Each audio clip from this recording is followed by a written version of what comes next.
Hello, everybody. Welcome to the next session of the Lodge at Endsmeet. We're going to go ahead and start off with a recap from one of our players as to what happened last session. If anybody would like a point of inspiration, anybody at all. Yeah, I got it. No, No, I'm kidding. Oh, you can I'm do it. so, Say you do it, dude. so kidding.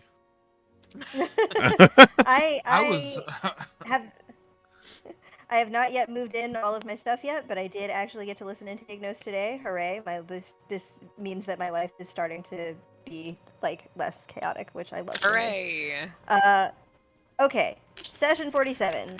Kind of on the heels of completing our original mission in gosh, the name of the town that we went Malachor. to. The Malachor. Sorry.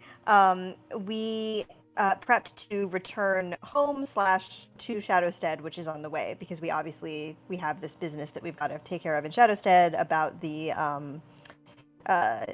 like the blood tie that has been severed, and this dramatic business that we need to take care of, and also potentially clearing our names from being criminals? ? So we did the first little bit of the session. We did a bunch of prep. We got supplies for the journey. Call had this history check where she had this visions of a kind of alien magic that was sort of I don't know if it was necessarily emanating from Shadowstead, but it was around Shadowstead, and it seemed related to the party somehow. And Echo had also clarified that alien magic kind of meant magic that wasn't of this dimension. So that's interesting. It is a thing for a time cop to explore. Artie got about 250 gold of Banasite. He was really determined to talk to Great again, but we really didn't get a chance. I think, Artie, did you put a note down the Great, I think? Yeah, I wrote him a note. Okay. So I don't know if you told us what the note said. Nope. I hate these parties. So, mysterious note for Great. Cal left the group because we sold off his item and that was all done. So he is going to now head to Terracona to see anything else he can find about the Gledalac, and try to figure out how to pull someone out of a soulstone. He gave Joffrey a spoon before he left, and then Bellin painted him a new spoon with a smiley face, which was very sweet. And Artie found the Reverie crew by basically yelling Reverie's name a bunch. And we all kind of decided, okay, let's saddle up and leave for Shadowstead. Call got Peanut Butter the food. Claudia was very excited to see Peanut Butter the horse. Seeker also got 2 brand new bottles of very expensive Dragon Tears whiskey from Candinos, which is way, way potent. Basically a sip can get you drunk. And also gives you resistance to fire damage, and wisdom and strength checks are at +1, but charisma checks and saves are -1. We also got 2 Revivify diamonds with some pooled funds. Thank you guys, appreciate it. And then I have to point out this hilarious out of character conversation that happened where Simic was like, "I have 2 weeks to make one of you my thrall," and then Frog said, "I will punch all of your blood out." It was great. I laughed so hard. Artie made a cool present for Seeker, which was this Hood of Shadows thing that will keep him safe from the sun. Mechanically, it impairs vision and gives him a -1 status penalty to all of his checks and DCs, but it basically means that he won't be in direct sunlight as easily. And so it's just this thing that he can activate or not. Call and Tess, while we kind of shipped out, were taking up the rear, and Call fell down into a tunnel. Basically, there was a loose earth, and she sort of fell through really far into a tunnel. A below the earth sort of tunnel, and after some examination, it was made clear that it wasn't really a trap so much as a network of tunnels that were sort of made by a creature. There was a whole bunch of little tiny scratches, and burning soil. Velen had a really good nature check and figured out that this kind of creature is probably a Remoras. So that was some foreshadowing. Foreshadowing for later in the session. There was this centipede-bodied, draconic centipede creature that has this fiery exoskeleton. They are ambush creatures, and so we didn't really think that we were going to get attacked right then, but we sort of like had it on our minds. Triumph also like closed up the hole and already magically tinkered a little sign to warn away travelers, so other people didn't fall down the pit. And Seeker. So then we eventually we didn't get too far away from that area before we found a little place to camp. Seeker immediately gave in to his new 8 a.m. or 8 p.m. Bedtime and just like literally conked out on the just on the ground. Claudia eventually had to drag him face first into the hut that Velen was building. We've learned also that Triumph can also make tiny hut because he is an arcane cleric and he worships Magos. The fact that this conversation sort of like spurred a conversation from Tess and Call, where she asked Call like what are there gods that she follows as a monk? What are her like kind of religious beliefs? And we discovered that like Tysus apparently like definitely associated with the Astral Sea as we've known.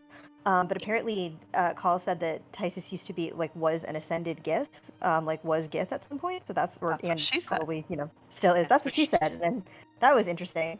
And additionally, but she doesn't actually she seems to believe in Tysus, but she actually follows Aegir, who is the god of like time.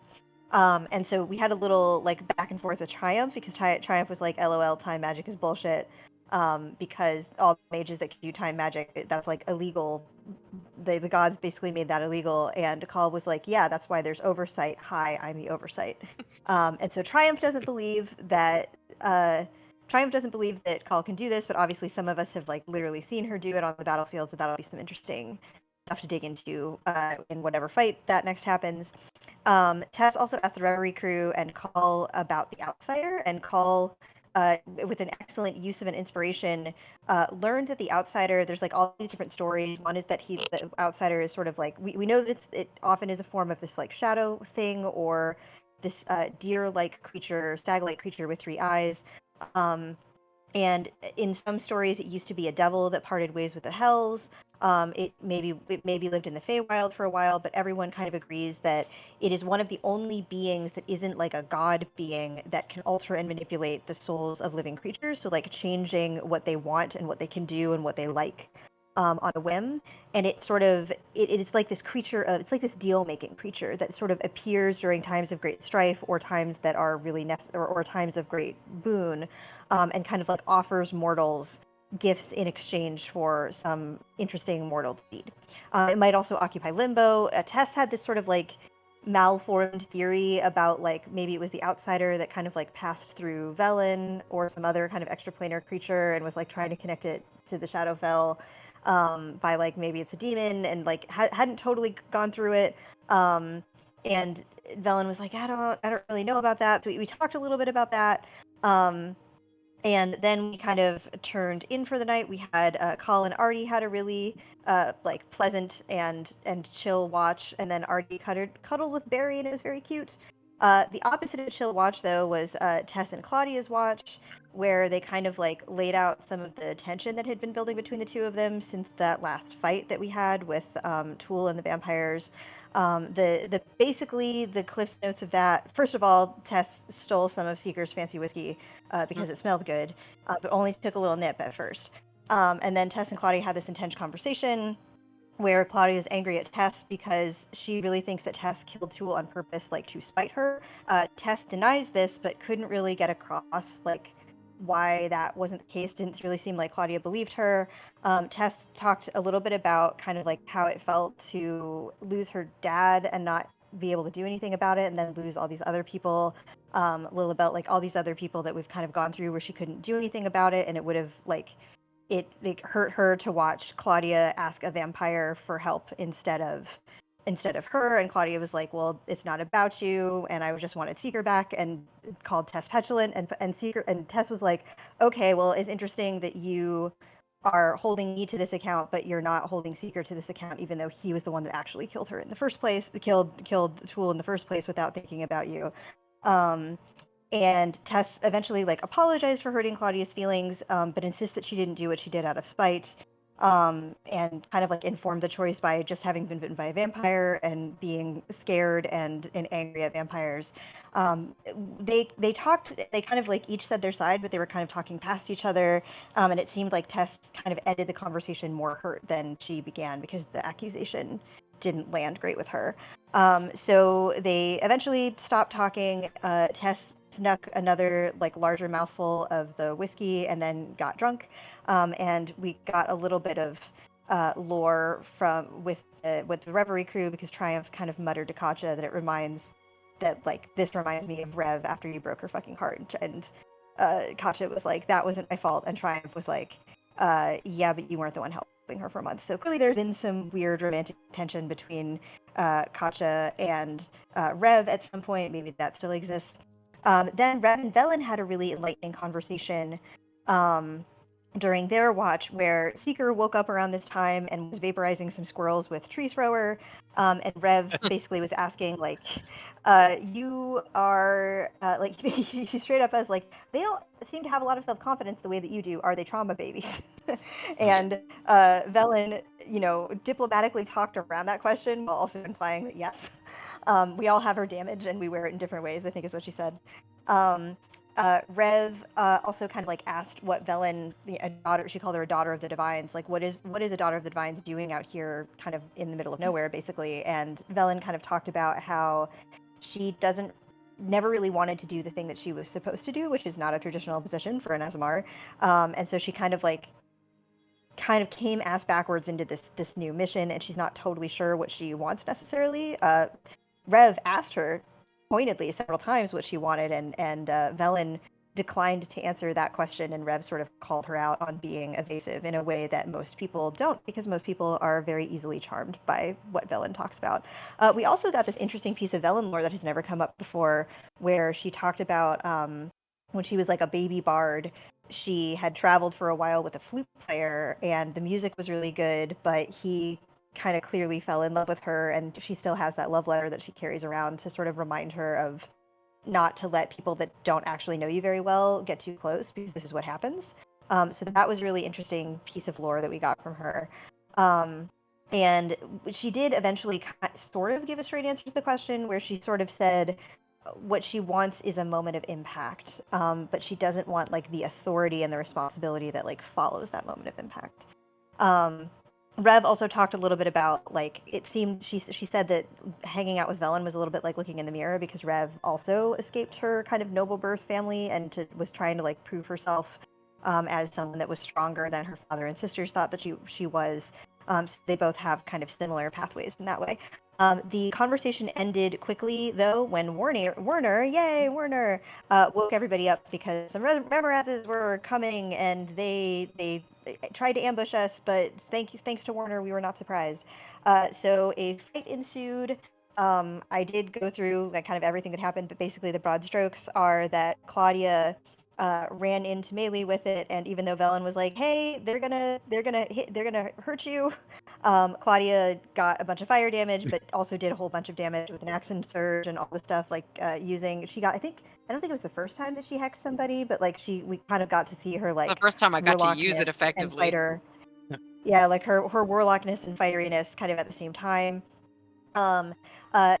Because Claudia like was the first person to damage it, she immediately got like snatched and grabbed into its mouth. And so there was like difficulty of like, oh no, it might swallow Claudia, and then very, very shortly after that, the other one grappled Katja, and because of the repulsion shield, because Claudia is finally using her repulsion shield, the repulsion shield like pushed it 10 feet away, so Velen couldn't reach Claudia, but she could reach Katja, and she cast freedom of movement on Katja, so Katja could get out of the other one's mouth. Their bites were like no joke. They did a whole bunch of damage, but we got out of it pretty okay, especially with the Reverie crew. There was a lot of like big damage. Triumph summoned this like planar entity that did a bunch of damage. Seeker used his Vow of Enmity for the first time, which was really cool. And this little bleeding fang appeared on one of it, and he just like hit it for just a 3 for a couple times for a ton of damage. Call was like punching from a distance and stunned one of the things so Claudia could escape, and it didn't swallow her. We got the Eldritch Cannon from Artie. Unfortunately the Ray of Frost didn't work, but like the battle was pretty quickly won, even though there were some kind of heavy bites taken at the beginning. So we ended the session with basically the dust having settled from that, and Velen immediately being like, is there anything that we can harvest from these creatures, because I really need money to like pay back this debt to my brother. And that's where we ended. I don't think we finished our watches. Okay, well done. Nail You it. earned a point of inspiration. We can go ahead and get back to where we were. We'll hop back onto the campsite splash, which is dead bodies. Gross. I believe it's during the last watch, as you said. Artie had decided to go back to sleep because he knew the Remorazes would be easier to dissect after they've cooked for a little bit. But we were just returned to the final watch with Velen and Rev. Is there anything you want to say, Velen, who's not at the computer? Okay. Well. Oh, there she is. No, I'm here. I was trying to charge my headset, so I was not next to the screen, but I was listening. Okay. So before we get back into the regular adventure, Velen, as the party all settles down for the last hour of their rest, is there anything that you want to say to Rev before we move on? I think that they really did kind of finish that conversation. It was just that then Werner was like, "Oh, we're being attacked." So I think that Velen's good. Okay. Then everybody can hit the long rest button. Hooray! Yay. I'm still taking that damage afterwards, right? Because I didn't do it Yes, yet. you are. Cool. It was 11. Mm-hmm. After you finish your long rest and Artie wakes up and then begins the process of harvesting the hides and magma glands from the two Remoraz. While he's doing that, Tess, you have been basically contracted to provide guidance while he's doing so. The rolls are already done, so don't worry about it. We have the results. Is there anything anybody else wishes to do early in the morning?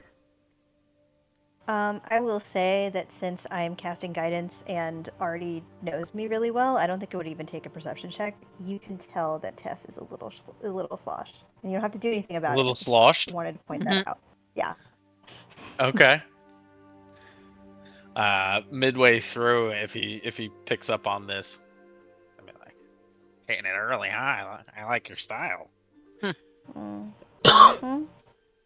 Dragon tears. Yeah. Oh yeah. Don't tell secrets. Oh, I Don't tell won't. secrets. Let me know if you steal some more. I could probably just ask him, but it feels more adventurous when we take it, you know. Where's my terrible passive perception?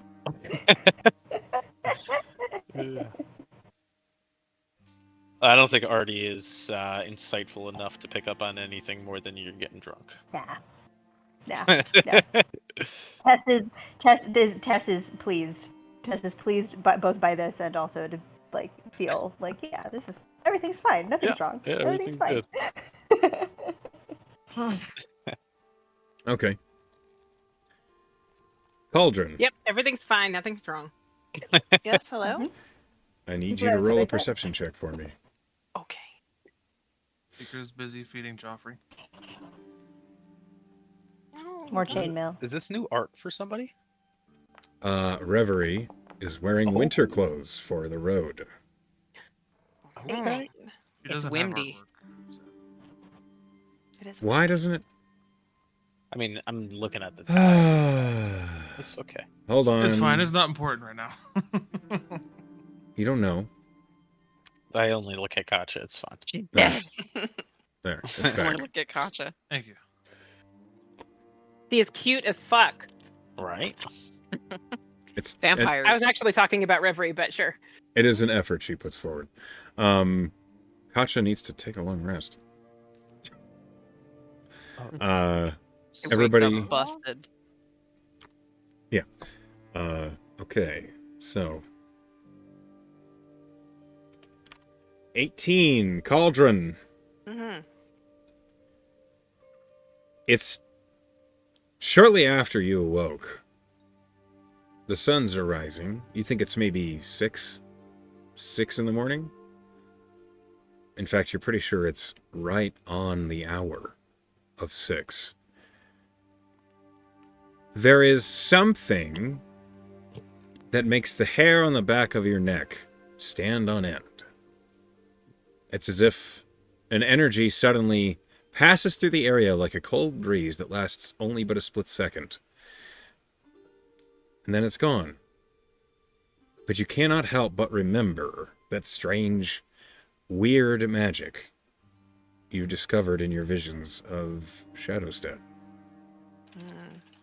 The same flavor. Same flavor. It's like black licorice. Ew. Okay. I look around. What's everybody doing? Just getting ready for the day. Everybody is waking up, getting themselves prepared, getting themselves cleaned up, maybe eating some rations. No one notices. Hmm.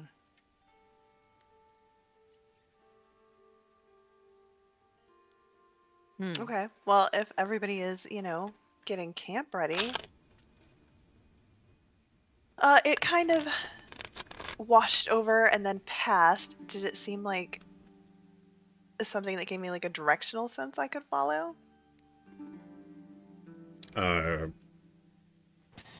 Well, Or was it east just by like, northeast, the direction of Shadowstead. oh, yeah, okay, that makes sense. Okay, what I'm going to do then is I'm going to go over next to Claudia. Yeah. And I'm just going to like look at her until I get her attention. Good morning, Paul. Terrifying. Good morning. Incredible.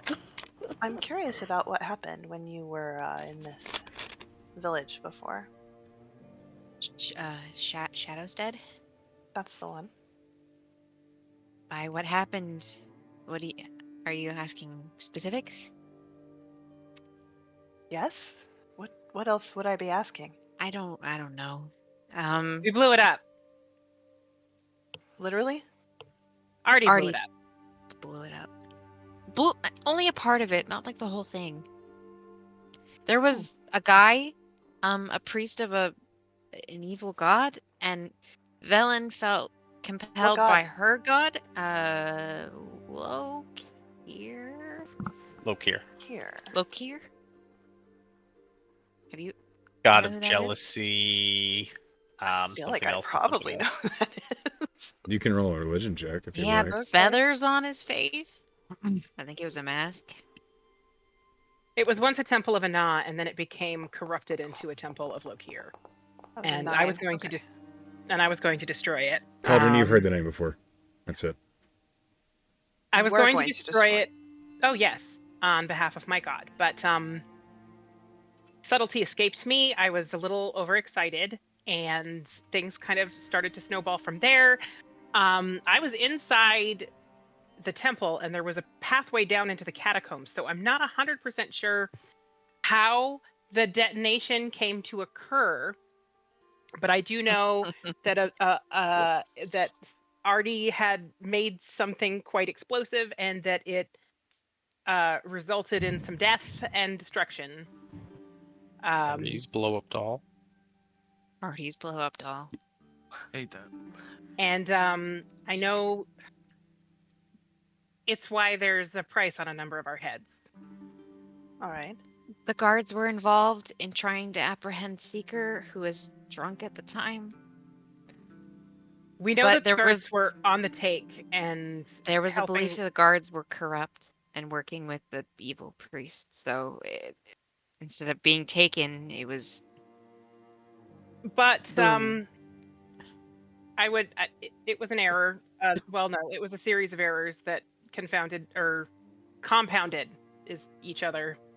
But we also discovered that the blood gift had been corrupted, and there is the unliving undead. Called a blood tithe. Right. Sorry. The It's person fine. who's You know. supposed to be in charge of Shadowstead was murdered and And made into revenanted an undead and creature. forced to be in the catacombs of the temple that we kind of blew up. And he But asked for our help. But it was strange that he was a revenant because it shouldn't have been able to happen at the time that it did because it was before the fall. Yeah, whatever happened to So him. we don't was we don't really strange. understand it. Calder But like looks. She doesn't have a poker face very well, so that she clearly that meant something. She's like, ah. Do I? but that was Do you know anything why about that, Carl? Do you have any ideas of why that might have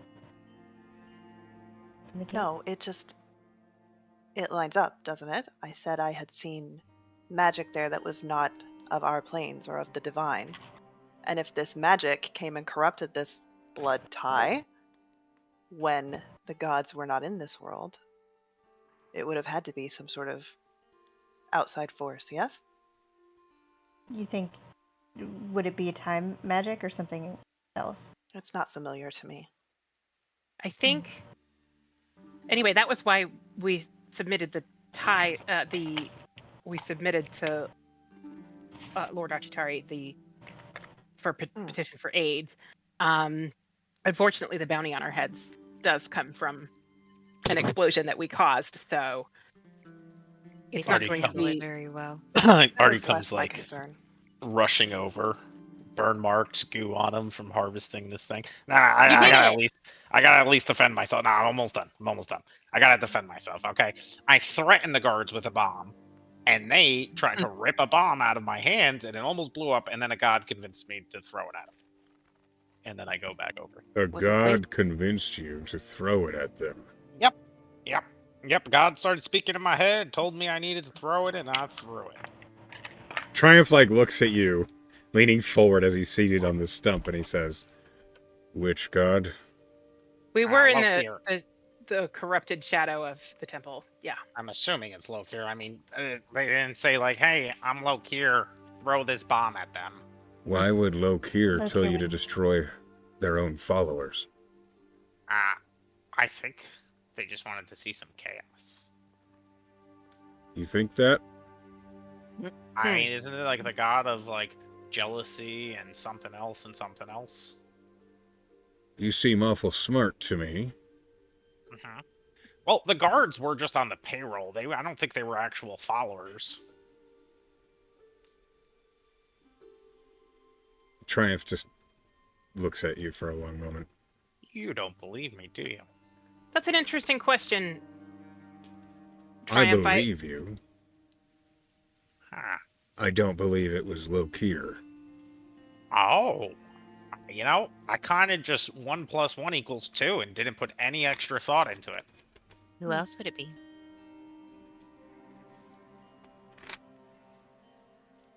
Well, I don't know. I I'm didn't certain hear it them wasn't speak. Oz. Maybe not a god at all. Maybe not a god at all. Artie, Oh, sometimes shit. do you hear a voice in your head telling you to do things or make choices? Don't you? Yeah, I do. It's Like- called my conscience. Besides myself, I have a lot of different voices in there, but I'm pretty sure they're all mine. Well, They have conversations and stuff, and that's how I work things out. You mean Frank and Nemesis? No. I know who they are. But yeah, they're there too, usually. Let me just explain my reasoning, all right? Uh-huh. I don't know if you know this, but the gods are all pretty desperate for followers right now. Uh-huh. And the evil ones even more so, because it's frequently difficult for them to win people over to their side. That's a good point. And Lokir, being the chaotic evil god of vanity, jealousy, and envy, would likely not go to such an insult of destroying their own followers. I mean, it kind of lined up. I don't remember exactly what they said, but it was like, don't you want to throw it so bad? I know that they pissed you off and how stupid they are and all this stuff. So it sounded over like the it was table, online. I think Yeah. the voice said, like, prove them of your genius, basically. of your invention. Yeah. I think that's what happened. Yeah. Go ahead Triumph. and say that. Triumph. Do you think? I mean, it wasn't Lokir. That makes sense to me. That logic makes. But if a god wants a follower, making someone do something that's against their general alignment seems like a strange way to get one. It certainly does, doesn't it? It would. You mean you could follow? It would make them follow one order, but one order is not a follower. An act of devotion to perform an act in line with the philosophy of your god. It's an act of worship to do as your god would will. And it is an act of sacrilege to stand against what your god stands for. So, But doesn't the devotion partially come from being conscious of doing it on purpose? yes, Why would a god devotion is an hide act their of true will, intentions? unless it's basically I'm saying that it makes sense for it not to be Lokir. But it could be something else that wanted an act of chaos as an act of devotion. We are ignoring the fact that it was the guards who perished, and they were probably not followers of Lokir, so it's not like that god was missing out on followers in that act of violence. Well, but they were sort of followers of Lokir because they were petty and venal and they were taking money That's to do true. things that they knew that were wrong, but they justified it to themselves. I guess we don't know. Can I be We honest, know guys? They were certainly very little. You could find a piece of them, we could ask. Oh, We could. Can I That's be true. honest? I hope. I did my little redemption ceremony afterwards, so I gotta be honest now. I don't think the god actually made me do it. I think they just persuaded me really easily. I think I kind of Yeah. wanted to do it. Artie, And for the moment, they said the exact right things, and I didn't even question it.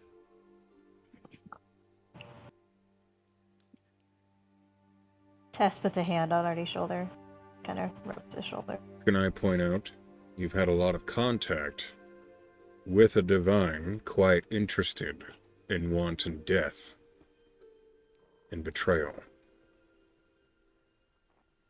And he glances over at Seeker. Oh Alright. shit! It's very pointed.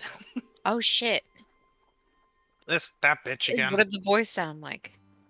I don't know. It sounded very persuasive and smooth talking, and I like said everything I needed to hear at that moment. Seeker?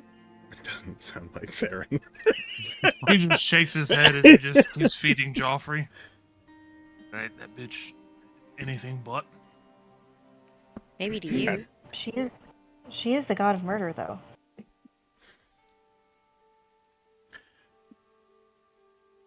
Or it could have been somebody else. Or something else.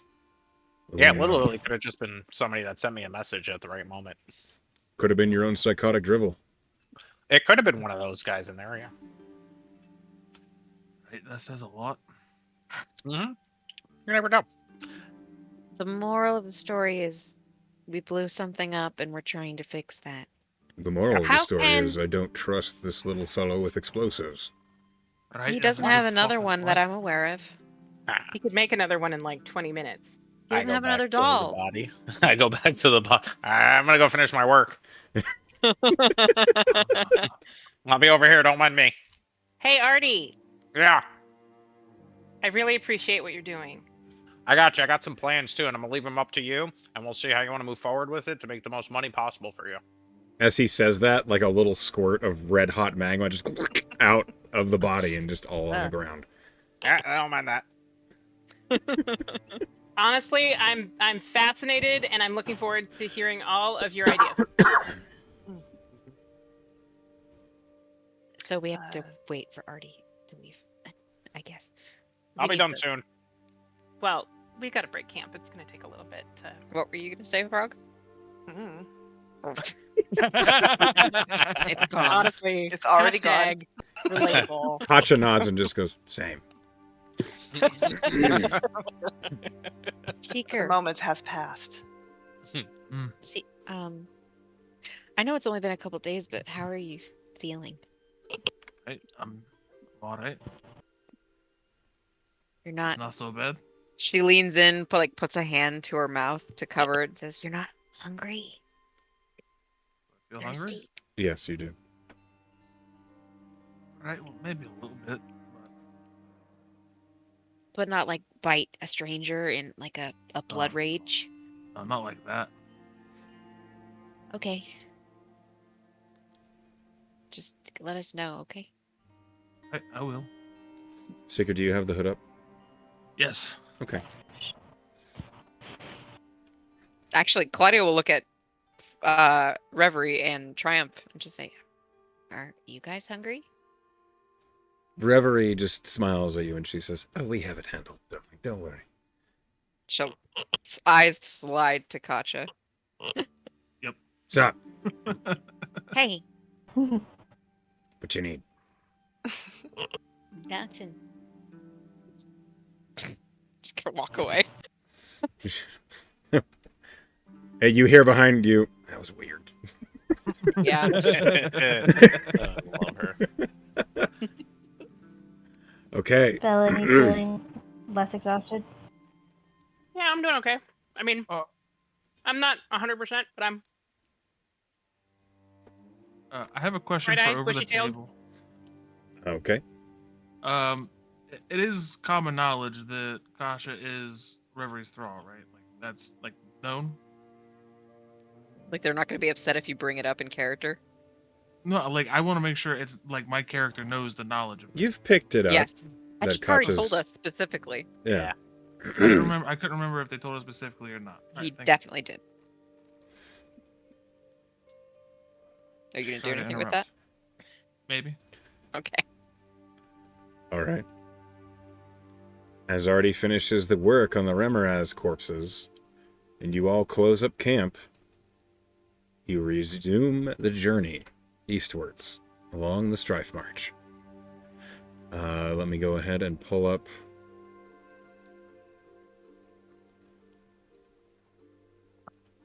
I actually want to have 2 conversations, but it can be at any time.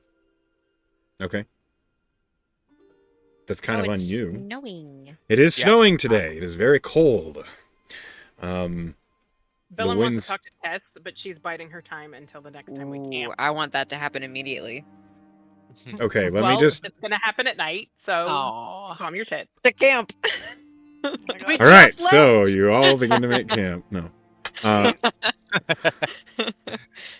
Good God. Okay.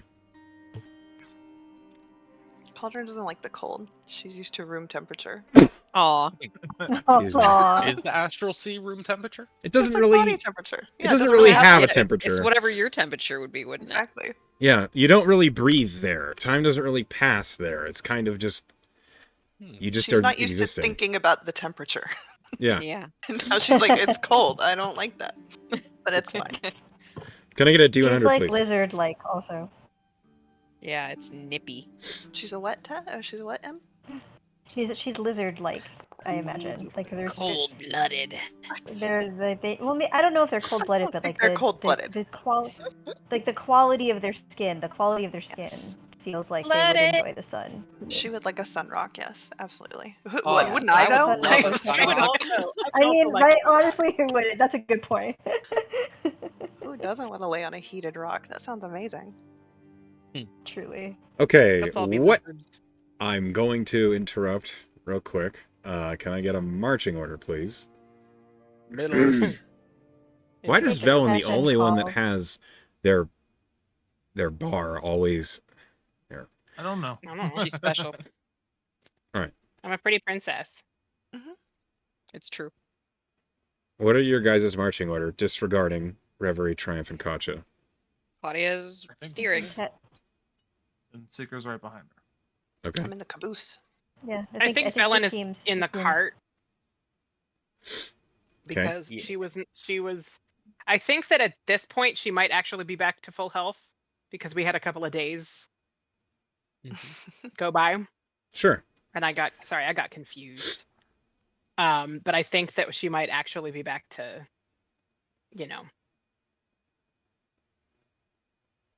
normal HP. But Okay. I think she got used to being in the cart, and it hasn't occurred to her to swap. All right. Tess, Yes. roll me a con save, please. Boy, Okay. Tallow. I love how this is starting. You better not be. It's not Talon. Call him your Oh shit. God. That's a I was trying charisma to get him in save. trouble. Yeah, he's something like, what? Sorry. I didn't do anything. I didn't mean to roll that at advantage. It just rolled twice because of. We'll take the first one, Demeanor. which Is is a she 13. within 10 Yeah. feet of Seeker? No, she's on horseback, isn't she? Yeah. Never I'm mind. afraid not. Okay, so Tess, please roll me a D100. Uh-oh. Cool. Oh. Fun. Because you have been inebriated for a while. What language do you While. speak, Yep. Tess? Not many actually. I speak forgets how to Common speak and Elvish, Common. and that's all. Oh, okay. You hear whispers. Sounds as though they're coming from another room. You don't know what they say. As you try and listen for them, you basically hear Nurak Yakashi. Meredith. Jamino. That didn't sound like any of the connections that you've had from Jamino. It sounded like you overheard something in another room, but you are outside on a basically dirt road. And you heard that underneath the conversations of your party. Who are no doubt discussing Something something ridiculous. Something weird is happening. What? Huh? It's like there's someone is talking, but it's like in another room, but we're outside, and I don't know what the voices are saying. They're kind of whispery. Narok, something. Isn't that an animal? That a Nurak is an animal, yes. I definitely didn't say that word. If we Oh. listen, do we hear anything? Focusing. Anybody else can roll perception, but Fun. you do not hear anything. Oh. Okay. I rolled really well. Do I hear anything that isn't that voice? Do I... As you strain your ears, you hear wildlife around you. You hear the horses trotting. You occasionally catch a mutter in your mind that you realize is Peanut Butter mumbling that she's hungry. Aw. Peanut Butter's like, you I know, want to Claudia encourages her to keep going and that they'll stop soon and she's got something tasty for her, Okay. placating. That's Probably. Do I... You probably just need another shot or something. That shit happens to me when it starts wearing off on me. Yeah. Okay. That might be it. No drinking and driving. You're driving. What? Oh, she's I on mean, a a No, horse. horse drinking. She's A on horse a horse. is driving. The horse is driving. Yeah. Tess, you okay? Yeah, I don't know where. Maybe you're right, and it's weird and random. I don't know. Tess, as I'm you fine. say that and you're looking around, I need you to roll me a perception check at just a straight roll. It's not disadvantage. 15. Interesting. Hold on. It's always dangerous when the DM says interesting. Okay, so Sure this is. is curious. You're looking around. You're a little on your guard. Despite, people saying it's just, nothing. As you're looking around, you catch the silhouette of a flying creature way off to your right, high above the treetops. It must be 30 miles away. But it's a winged creature you definitely identify as a dragon.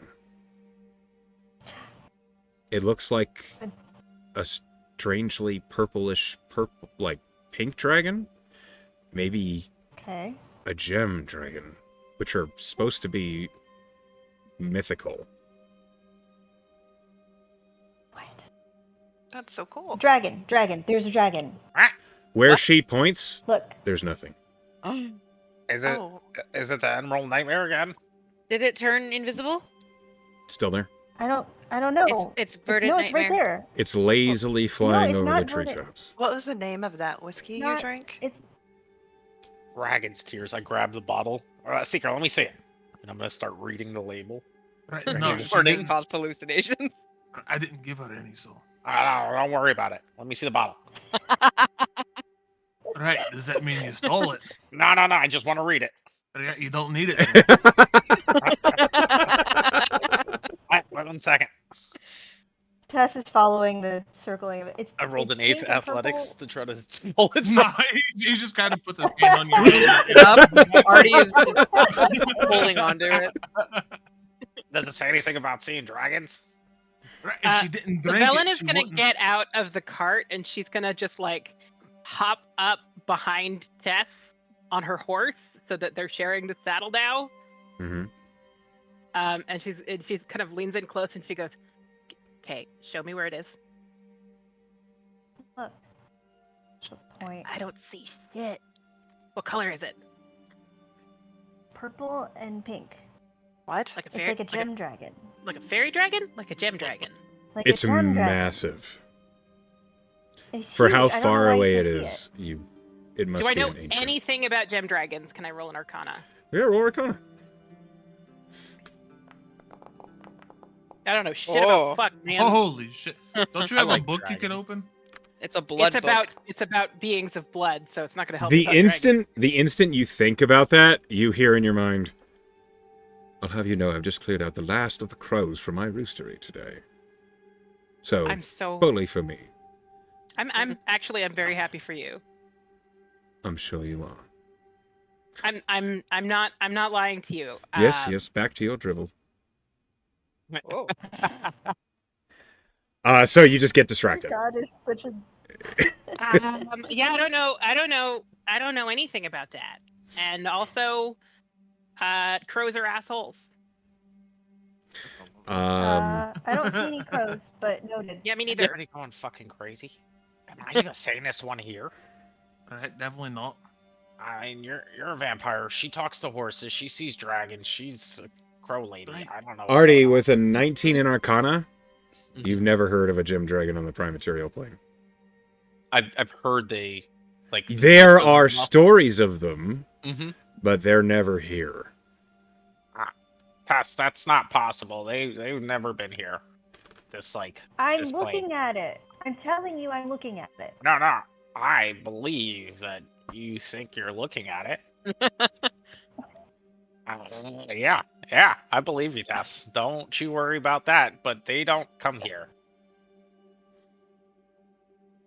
In fact, Can I with a try to reach out 19... to it with my mind?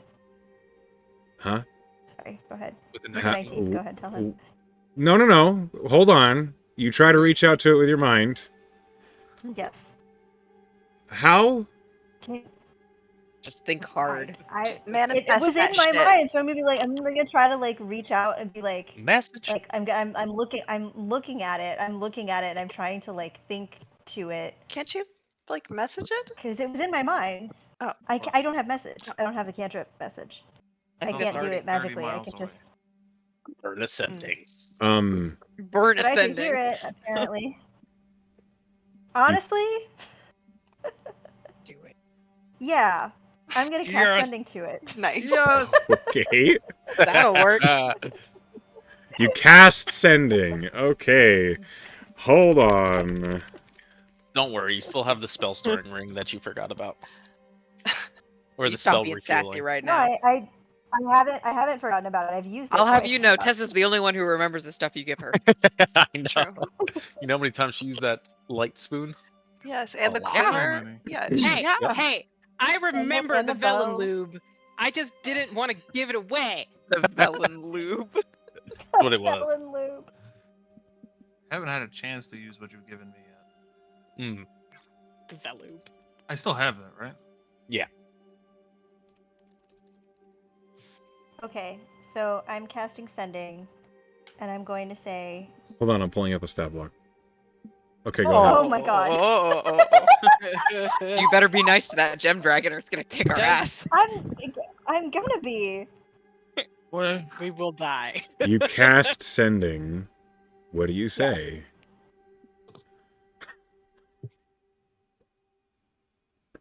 Hi. Beautiful gem dragon. I think I can see you, but my friends say you're not supposed to be on this plane. Is there something you need?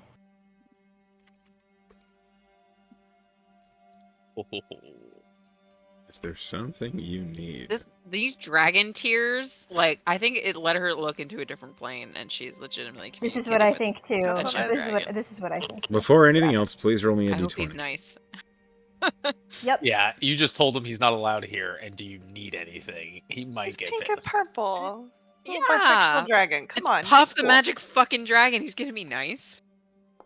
Oh he's wait, gonna sorry, that's a slaughter us D100. because there That's can't be any not. witnesses That's left. not. D20, please. Sure. I'm sorry, guys.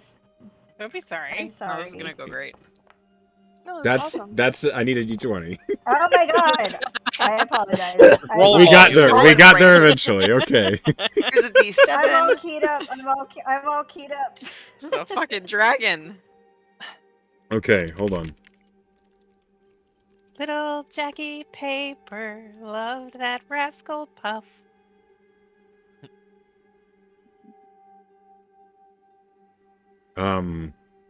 Okay. Hold on a minute. Echo's Oh, like, boy. I didn't plan for this.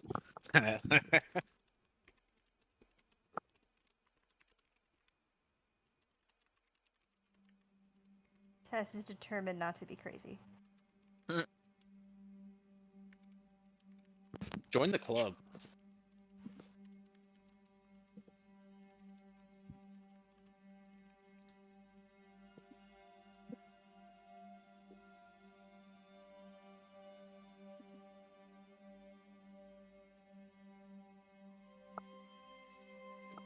So how is everyone? Good. Oh, good. You hear Good. Tess, you hear. I, Kuldrak the Eternal, need nothing of a mortal. And who would dare say I do not belong in my realm? A peasant, surely. He doesn't sound like a nice dragon, guys. He does. That's what you hear. Gotta be polite, Tess. Old Drag the Eternal? Is that what you said? Cool was, drag. She was just I will- saying, she's like, I don't know what you're doing. Yep.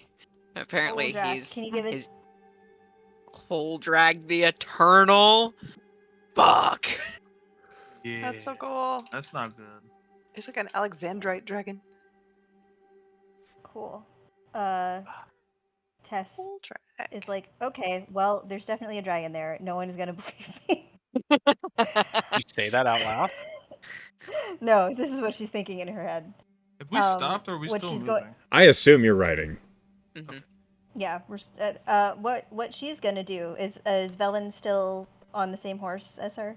Yep, she's sort of she leaned in to try to figure out what was going on, and then Dawes distracted her with crows, and so she's just kind of hanging out behind you, like Sure.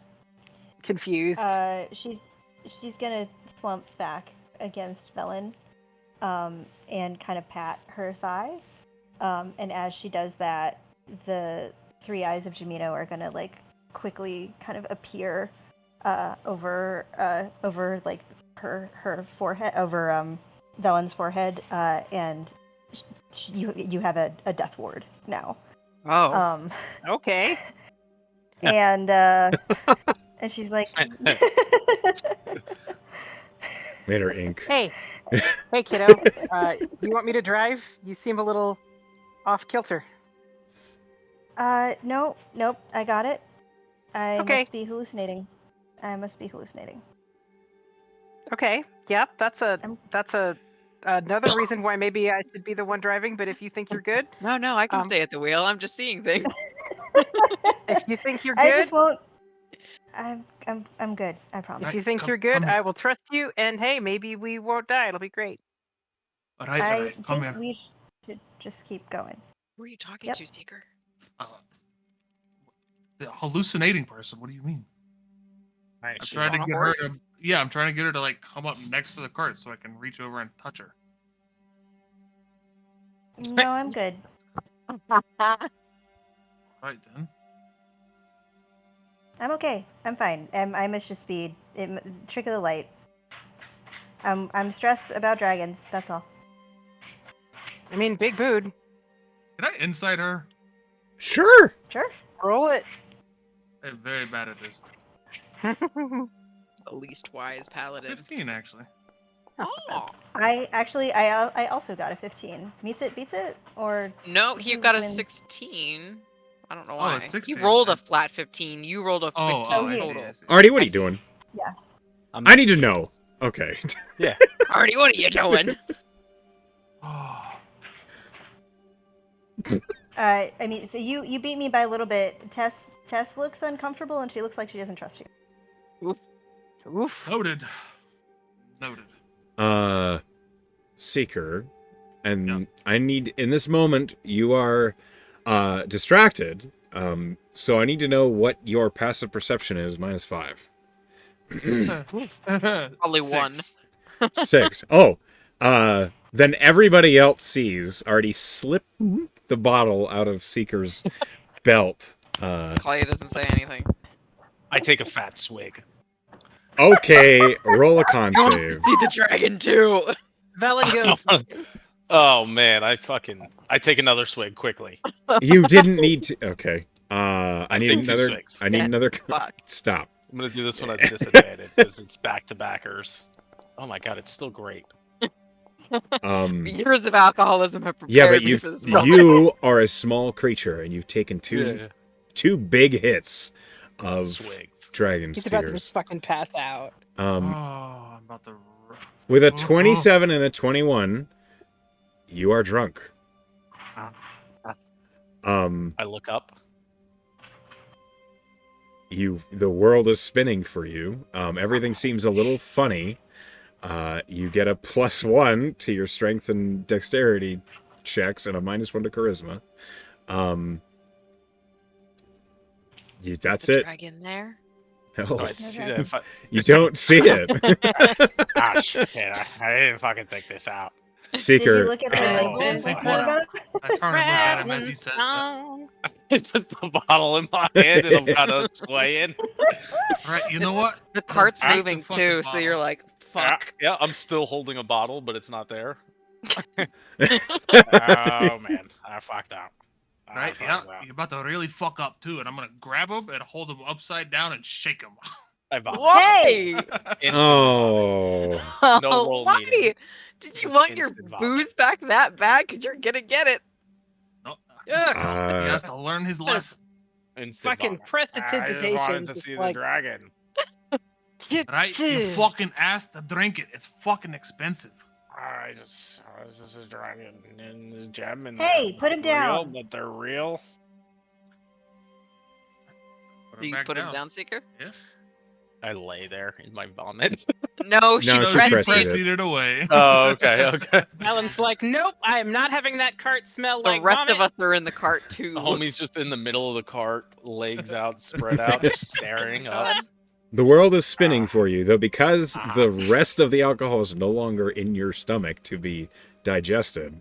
The drunkenness doesn't actually last that long.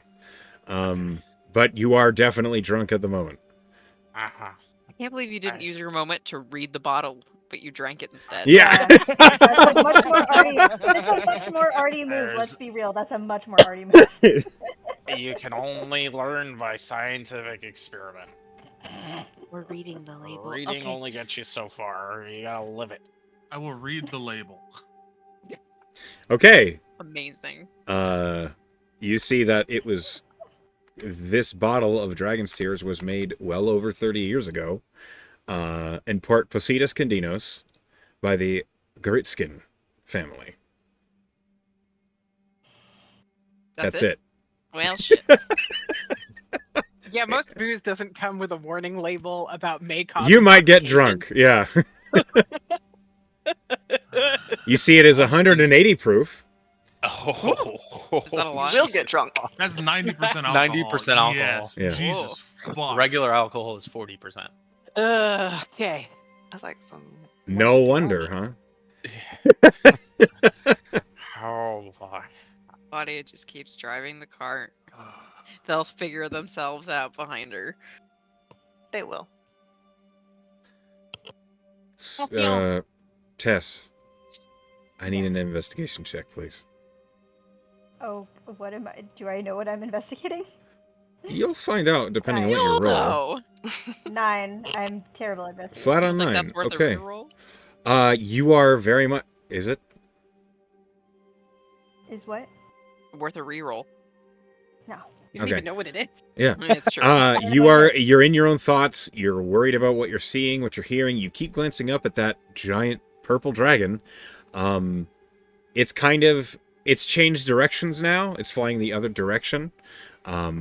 But it's really just like, as you're staring at it, you notice you can get a glimpse of clouds behind it, as if you can see through it. Is there any sense that we've like passed into another plane somehow? Not at all.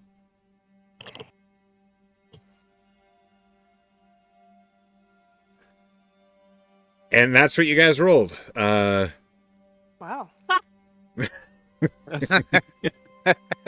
So weird.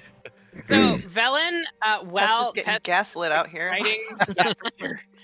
While Tess is nominally driving, Velen has like casually.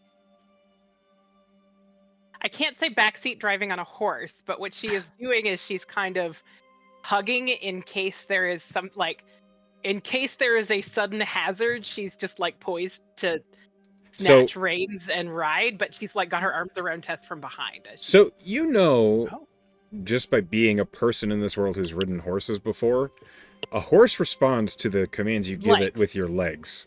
So if you need to tell the horse to steer, I can. You can.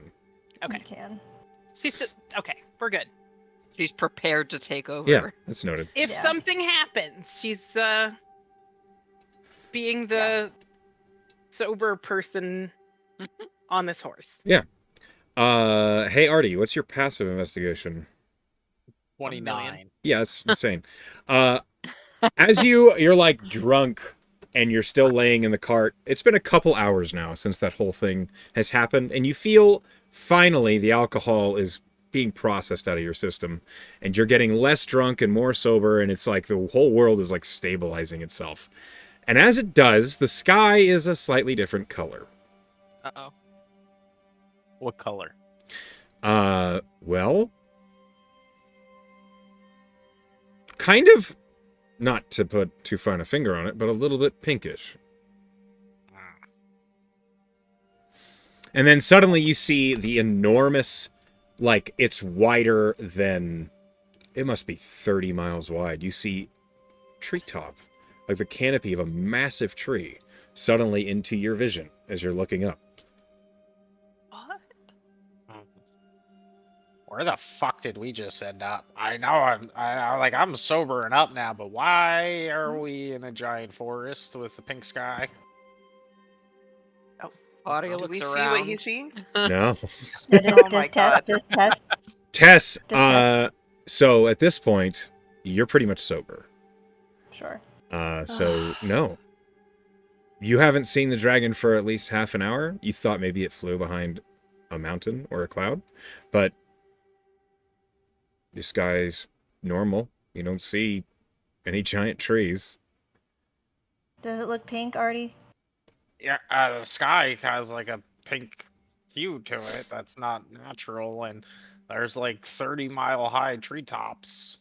I believe you.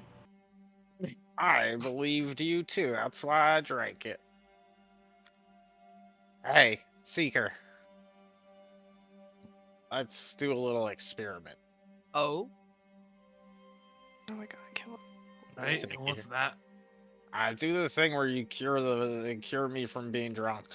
Oh, that's not what I thought he was Right, going to that's say. what I tried to do earlier, and I'll reach Yeah, down yeah. and I'll pat him on the forehead and cure his poison.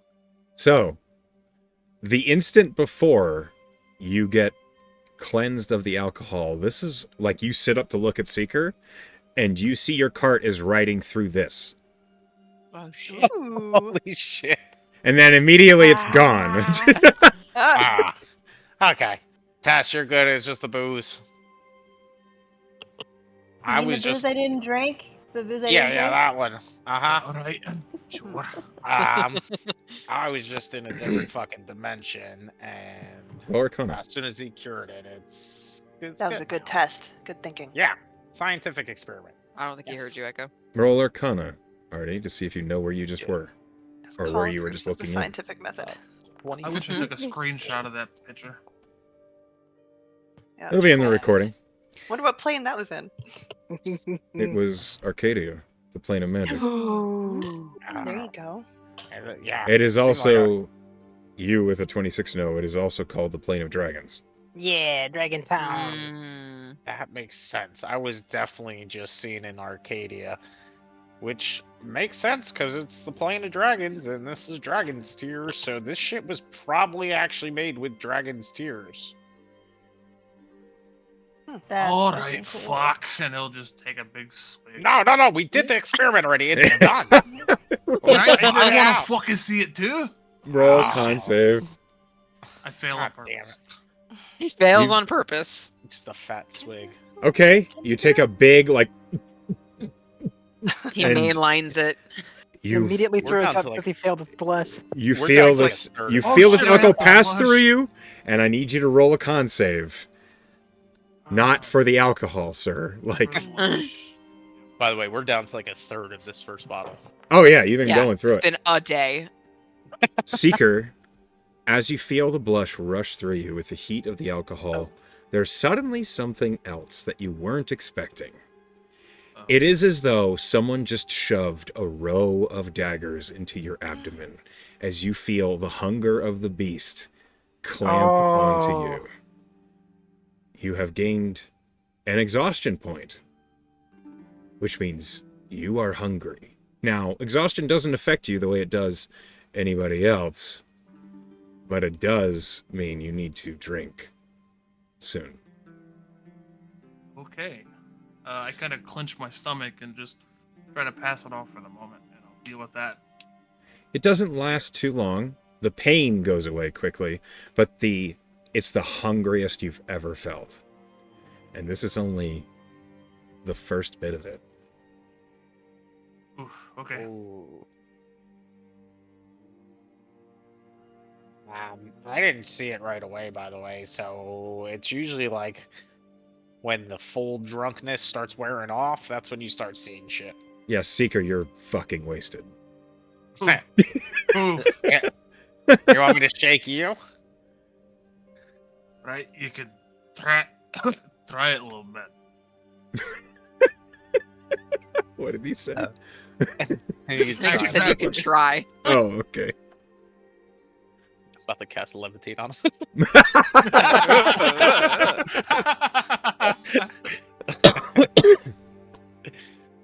Ugh. While all this is happening, you guys have still been traveling. It's another couple hours down the road. I need another D100 while Seeker is fucking shit-faced. Oh no.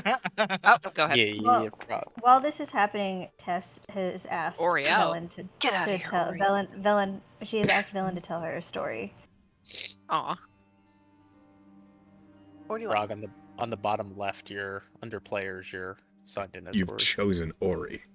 No. So you've chosen. You traitor. Oh, hold on. I can probably fix it. Don't worry about it. I think you just right-click your name, user config. Very good, thank you. What story does Velen tell Tess? Well, Velen has never told a story where more than one person could hear to only one person in her life. So she's definitely pitching her voice to Carrie so everyone can hear her. Velen will tell a story.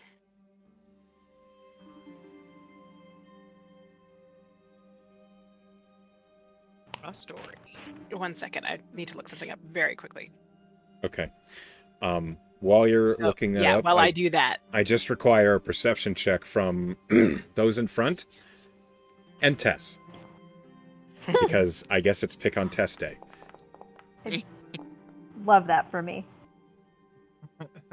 I'm probably in 19. the cart. Seeker is singing a song in Giant. Okay. So very, like, just very guttural, rhythmic, deep words that don't mean anything to anybody. I'm imagining him like drumming a little bit on the cart. I want to roll a performance to see if it's any good. You're at I'll give disadvantage you- because you're fucking shit-faced.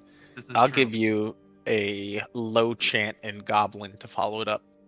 It's not very good. What was this, The Who? That's what I was thinking. I was thinking it sounded just like the Who. Great Oh band. my god. Okay. You need atmosphere for the story. So it's a straight roll because of your assistance, I guess? Okay. So... Well, hold on. No. Artie, I need a performance from you to see if it's even assisting. Yeah. It's good. No, it's not. I thought that was a 17. It landed in between. 11. It's offbeat. it's just good enough to make it a straight roll. Okay, so I rolled a 15. Yeah, it's drunk. And it's a voice that maybe isn't used to singing, but it's not bad. That's all I needed. There's a rhythm to it.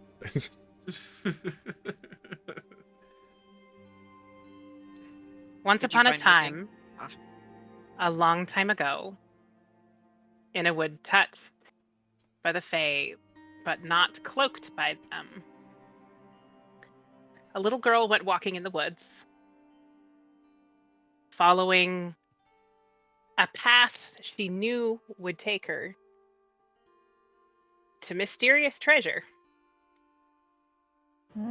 The golden bird told her not to follow the path.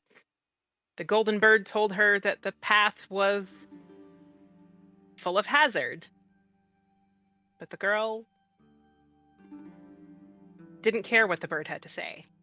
The girl wanted to choose her own path. So she did.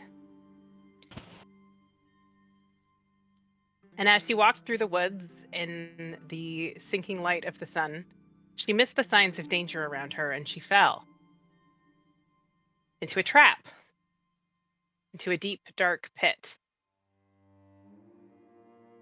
And there was no food in the pit and no water in the pit, and she could not find her way out, and that she thought she was going to die. But there was a pixie who found her. They traded songs.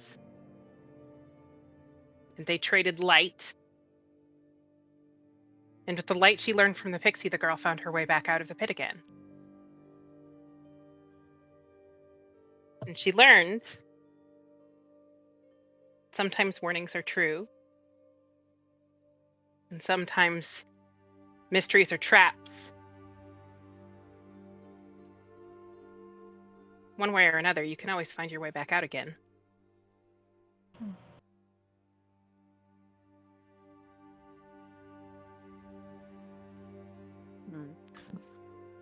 I like her. She's a trickster.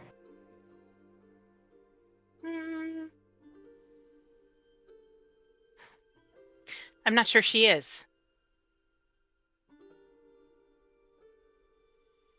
What is she then?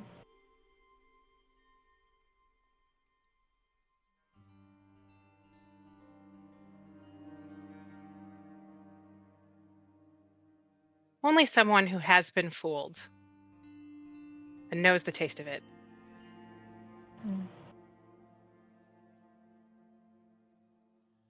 As you say that, those of you in the front spot a man standing in the middle of this dirt road lined with snow and ice. He bad. He's leaning... Can you chill? Fuck for a sec? Good God. He's wearing dark leathers with a brown leather, like, quilted skirt of armor. And you see he has many knives lining his belt. Knives? He's bad. They Yeah, are... he was real bad. Echo's gonna kill all of us. I'm sorry, I had to. He throws one really big one and all of you die. No. Yep. His arms are folded as he's leaning against this tree. It looks like he's waiting for someone. But as you are riding up, his head turns and looks up at you, but he does not push away from the tree. And this is what he looks like. And Tess, you recognize this fellow. Mm-hmm. He's the bounty hunter from outside the plunge camp. I recognize the fellow. I'm gonna immediately look around for his ride. Up in the There's tree, anything very high up, you see roosted, maybe 50 feet up in the air, is a wyvern. Yep. Can Claudia Hey. insight check this guy since she's riding? Bounty. Like, Bounty hunter Just- ahead. to get the vibe. Uh, Maybe as Tess is warning us, just so I can have Sure. a reaction time, potentially. You said that's a bounty hunter? Mm-hmm. Oh, I rolled perception. He's So got a it's, wyvern and maybe it's the friends. same roll. 13. I don't know how far no matter, Reverie and Triumph are. they're right next to you. Okay. Did they hear Tess say that? Mm-hmm. And Tess, you didn't say that loudly, but this man says, "No friends. I'm by myself. Well, me and Hush." What do you want? Maybe he's here to make friends. I'm here to warn you. About I've been following you for the last, well, since you left Malachor. You are not so quiet.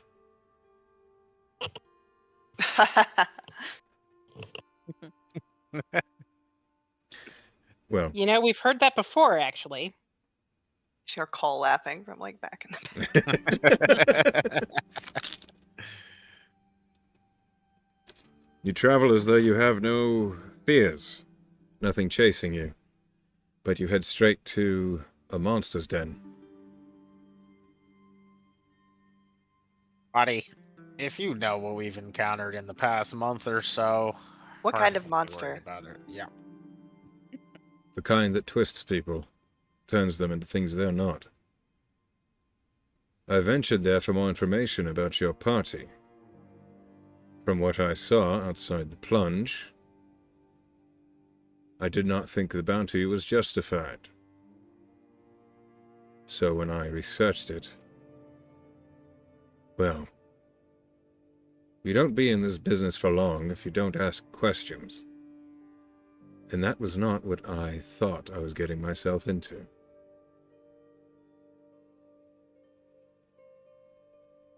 so you're warning us of something extra troublesome ahead. What do You're you talking want in about the- return for your warning? You're talking about the corruption of the temple, aren't you? I'm talking about the corruption in the whole town. There's nothing there of people anymore. That would make sense, yes. They look like people. They make a facade of talking like people. But heed me when I say there's more there than meets the eye. Is Heidi okay? I don't know who that is. She owns the tavern just outside town. The tavern was empty. We left. We Oh. paid her to. Oh yeah. I mean, I paid her to. We thought it wasn't safe. Oh yeah. Nice. I Okay, think you are right. correct in that assumption. There's been a number of bounty hunters that have traveled there. I'm the only one to leave. God. It's even worse than I thought. There is something dangerous there. I can't speak as to what it actually is. Did you learn anything about the Dougals while you were there? I saw one, an older man with white hair, striding about as if he owned the place. He seemed... He thinks he does. He seemed fine. Unlike everyone else, who seemed at his beck and call. Did you happen to enter the catacombs? No. I do my work from afar. Makes sense. I really appreciate the warning. I don't know you all. And the bounty says that you destroyed and killed many people, but from what I saw, there were no people there to destroy. Yeah. No, there are monsters. So No. Yeah, I accidentally threw a bomb at them and thought I killed a bunch of people, but if they weren't real people, I didn't have to do my redemption. Nice. I learned nothing. I'm glad to relieve Well- you of your guilt. Oh God. Why come back and warn us instead of just leaving and going to do your next bounty? I saw you outside the plunge camp. Mhm. And he looks at Tess. Hmm. You didn't seem Not. You didn't seem like people worth a 10,000 gold bounty. So when I went to look, ask questions, under the guise of finding more information, nothing was good there. And I like to consider myself a benevolent person, so when I saw you on the road in that direction, I couldn't in good conscience let you just walk into a trap of that dark a making. So if you are going to Shadowstead, We are. approach carefully. There are evil works to unwork, but it's good to know just how dark a path we walk. I wish you all well. Perhaps I'll see you again. What? Can I ask your name? He whistles, and this wyvern lands on the ground next to him. I go by Alexander Keel. Pretty boy. Good luck. And he A wyvern. I'll say not that. him. flies Oh. away. An Thank you, honorable kind bounty sir. hunter. I yell. I'm He's- into it. He's gone. Yeah, Bella is gossiping after the fact. Look over at Reverie and Triumph and them. You guys still with us on this, or? Triumph is like leaning forward on his own horse, and he says, "Now I'm just curious." Right? But the ritual that we saw in the catacombs with the Bodak. the warping, The Bodak. yeah. Bodak horseman. I took Okay, I lost psychic what I- damage from that pen. Yeah, I think I lost what I was gonna say. You Do fucking you gremlin. remember? Can Velen like roll a history check to describe that to Triumph? Sure. Because I don't remember it well enough, but she, was there, and it was much more recent for her. Mm-hmm. Okay, one sec. And I feel like he might have some insight.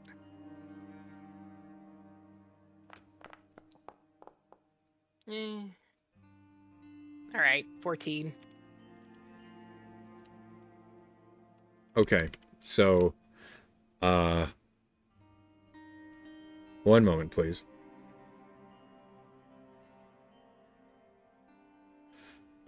You describe the ritual as best as you can remember. Triumph listens, and in the middle of your, recollections, he pulls out a large tome, and he slaps it open, and he begins, shifting through pages, and he's nodding as you keep speaking. You're sure it was a Bodak? Yeah. That is strange. Do you know what a Bodak is?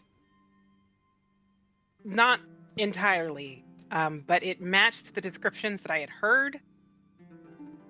And I'd heard in a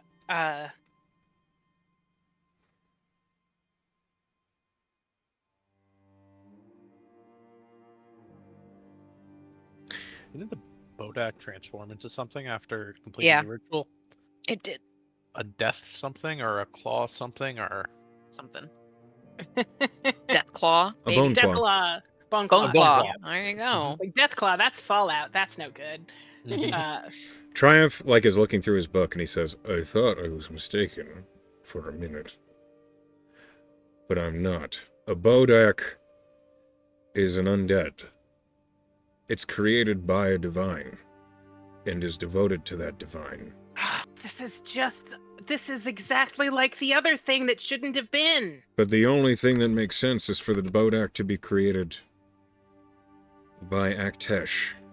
She's the only one who's ever done it before. Aktesh? The tyrant queen of the undead. Fuck. She's dark, very controlling, and also very quiet.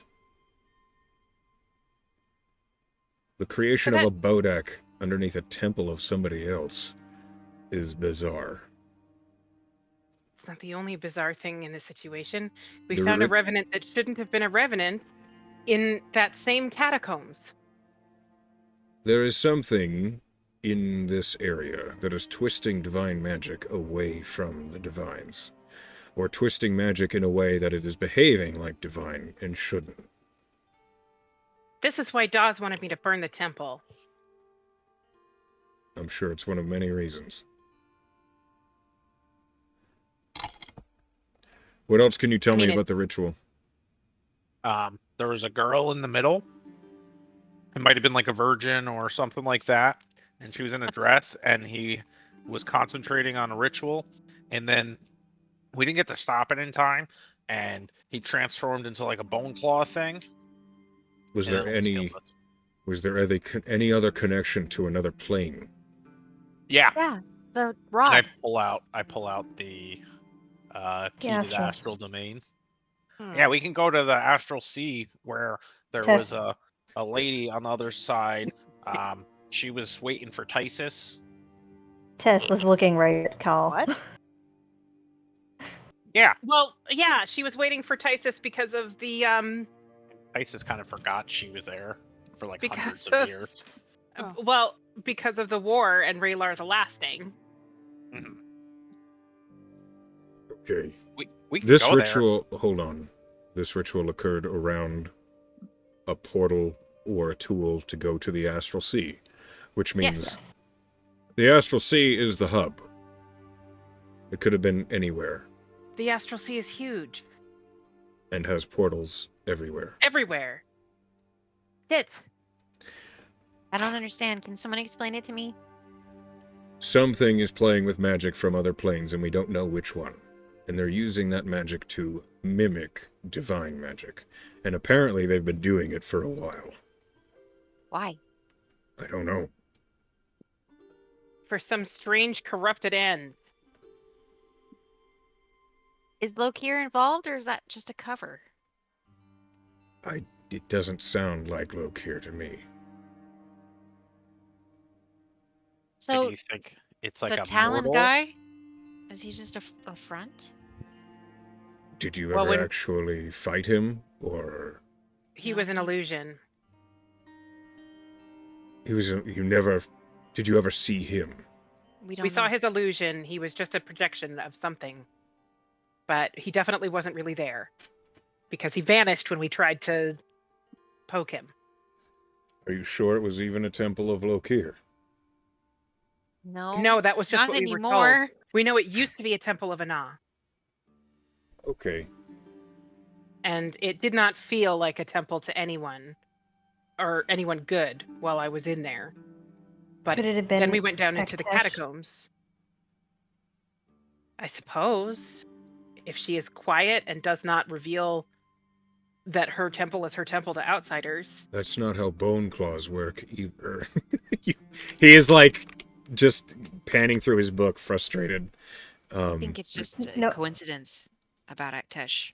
Or they're manipulating things that she can do. So it's all bullshit, really. Right, it doesn't any have to be coincidence either to of any them. god is not It could authentic. it could be anything. The A only thing that bone- we know the is that Bodak, it's that. the Bodak consumed this girl to become a bone claw, right? Yep. Well, a bone Yeah. claw is what you get when a mage fails to become a lich. Oh, So it Oh, makes really? absolutely no sense what we Not saw. right either. No, none at all. So it's almost like some kind of magic that's not supposed to be here, Yes. getting all funky. Is, But Triumph looks at you, Call. Are you struggling to say something? no, I already said it. Alien magic. yeah, Kind of alien magic that could have created a revenant when there shouldn't have been a revenant? Is this something that could have existed for such a long time? If we could say that, it would be familiar to us and not alien. Well, also, if Triumph, it's messing like, with things. shuts the book and just... I'm stumped. Well, at least you know enough to be stumped. Hmm. I could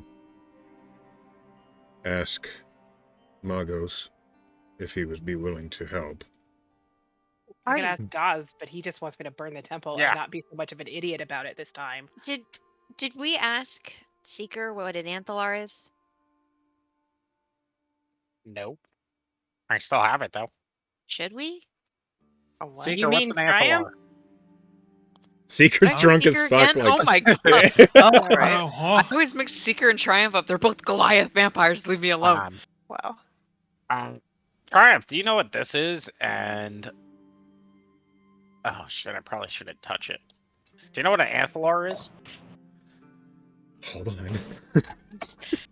Triumph is gonna have such a migraine after this. I wrote a note on my notepad and it says important question mark. He rolled a 27. Oh Um, shit! Migraine. Triumph, like, kind of scratches his head and he says, it's the counter component to a Mythalar. Ha. And It's the not. Mythalar. Um, I know what it is. I just want to see if you know. Triumph insight checks you. I rolled a natural 20. Yeah, he should. What's the hit. total? With Artie's 21. 21. Okay. Triumph rolled a 32. Wow. I was Rick putting up a hide real good nothing. poker. He's got face, expertise on insight. pal. That makes sense. Triumph says, Funny. all right,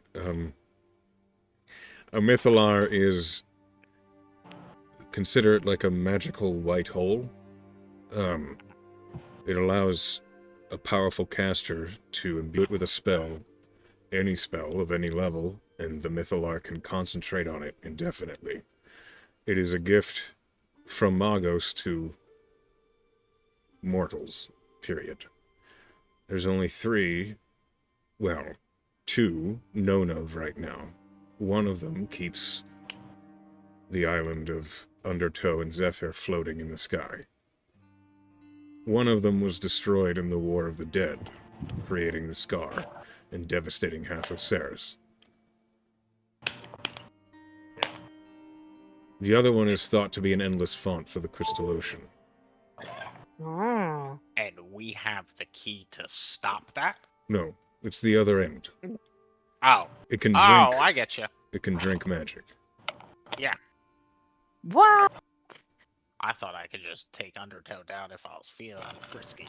You could certainly try. Bring millions. Why would you want to do that? Just the thought of that is kind of crazy, you know? I don't know where that Mythalar is, and I don't think anybody else does either.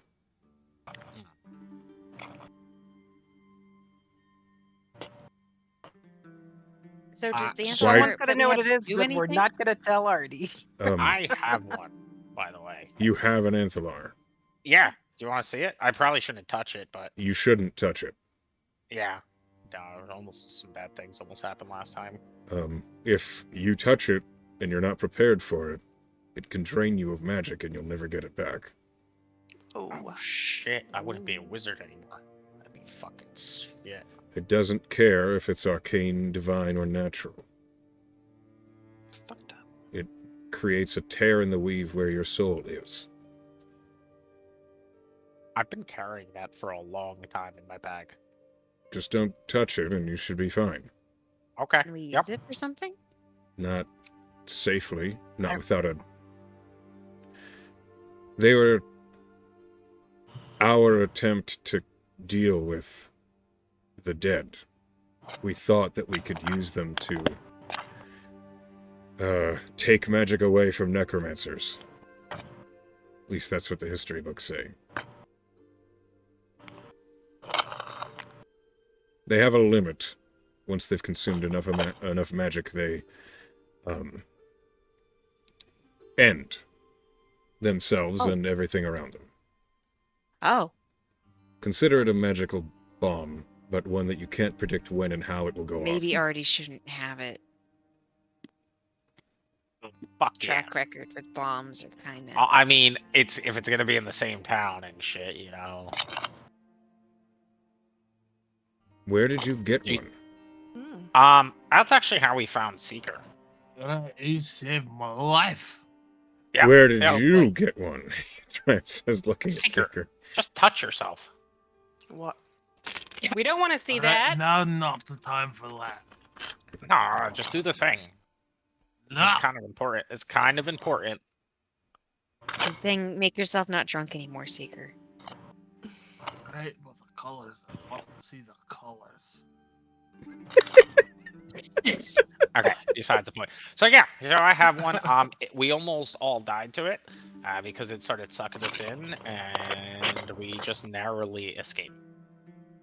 Is it Well, that was Cold? shortly after he escaped from Theron's order, right? Yeah. Mhm. It might actually be done. It might.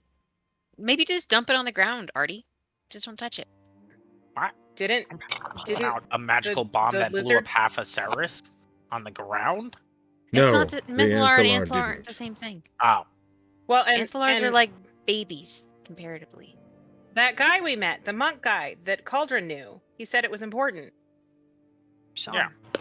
The lizard. Can I see it? yeah, sure. Anybody got like a mage hand or something? Because I'm not touching this shit. Reverie says, oh, I do. And I will think about the object as it comes towards the top of the bag. She plucks it out, and if you recall, it was not in one piece. It was in two pieces. Oh, yeah. Yeah. So, That's like, done. half dome of the Anthalar emerges, and Triumph visibly seems to relax. I have as- the other piece. Okay. You have a spent Anthalar. Can It is we charge vastly it? safer. I don't know. Okay. I've never had cause to look into that. Well, look, if you say this thing could suck out magical energy of an essence of a being, or if it's a counterpart to a Mythalar, Well, and we're right about to now, go to it makes a very suitable cereal bowl. I don't think I would want to use it for that. It seems disrespectful. To who? It's a bomb. Or it was. I got a bowl. of Whoever- gold for that. Probably died when it blew. I don't know. Hear me out. Mhm. If we have a way, we're about to go to a place where, whatever you're drinking on, I hear all of it. Your hot mic is so heavy. I'm sorry, guys. I have my headphones on and I didn't No, hear. you're good. We're about to go to a place where we have alien magic everywhere, and we want to get rid of that shit. And we have something that we could potentially get rid of it with. And some lizard time god told us that this shit is important. Yeah, that guy was a god, all right. One Sean is plus not a one god. plus three. You know what I mean? A time cop. Yeah, He's from a you different have dimension. Really he gives lost me orders. here. I want to blow up the funky magic with an Anthalar. I'm going to No, tell you you want to that suck it up. It's the opposite. I don't know how to reconstitute a spent Anthalar. I do know that Anthalars behave differently depending on what magic they've drank. I don't know how much of it requires before it deconstitutes itself. So, if you somehow rebuild that Anthalar and it drinks alien magic, I don't know what'll happen. I see what you're getting at. Yep. You can finally finish it out of set off, Artie. I was kidding. That was a joke. There are other ways to destroy a town. Definitely. I hear Fireball is very popular. Look, I don't want to actually destroy the town. I just don't like I don't believe you. alien. I want to destroy the monsters in the town. Yeah, and the alien magic that's not supposed to be here because it could fuck with our weave, and I don't like that. Look, I like being a wizard. I'm not your father. I'm not your police officer. I'm not going to tell you what to do with the ancient artifact that you found. But I am going to tell you that if you bring it near Malachor, it will become my problem. I wouldn't even dream of it. I mean, it was. I did have it. We in had it. Malachor, Yeah, it's been in his bag for ages now. but he it's didn't in a do different anything. dimension. Right, but And it's broken. also harmless right now. Yeah. Look, I want to do the right thing, especially for this town, because of past history. I think I don't want everyone's to dead actually already. blow up the town. I know, but if we fix the town, people can come back like Heidi, and she could have a prospering tavern again. She can just own the whole town. Mm-hmm. She's a good person. So, I I guess my desperately question wanna is, know- what do you want from me? That is a good question, actually. I don't know. Fix your I don't big have any brain. resources. I don't have any resources to look into it or find out about it. It's if only I had like the god of magic that I could, just ask things to. But my god is only like the god of creation and shit. So Well, I- what would you ask Magos if you could ask Magos? if I could ask Magos, I would ask if the Amphilar would actually help to get rid of this alien magic from that town. And if so, how do I rebuild it? Triumph, like, pitches the bridge of his nose and rubs his face, and he says, I am a cleric of Magos. Oh shit! I That's thought pretty that was convenient. I thought that was really self-evident. And he gives a little wink to him. I know. I was just busting your balls. Stop it. He needs those Ugh. for Helen. stuff. Felon. What? So you get what I'm getting at then, right? Whoa. I'm just trying to look and see how we can make things right. And if this is a potential option, I'm going to utilize what I can to try to make it work. If there's anybody that can build a bomb that can blow up alien magic, it's this guy right here. Firstly, I'm not helping you build an Amphilar. No, oh no. And I wink at him. I'm willing to cast Commune tomorrow morning to speak with Magos on your behalf. Okay. But it will not be about an Amphilar. Okay. But maybe Magos could help us think identify about whatever Questions? weird That's shit. what I was thinking, yes. Yeah. Real problems, one that don't cause the mass loss of life because of your curiosity. Just trying to help. Are you? I in my head I am, yeah. I don't know if it doesn't seem to be coming off that way, I guess. It comes but... off to me like you're trying to play with fire. No, I guess that's how it's coming off. Yeah, you're right. It's just a curiosity, man. I get it. Yeah, But I don't- also really want to know what's going on. But don't put it on my conscience, please. Okay. What time is it? You've been talking and traveling like this whole time. It's like 5 in the evening now. Because you've had a number of encounters. Seeker, let's see how fast you're sobering up. Please give me a con save. Just touch yourself. 19. When I think Okay.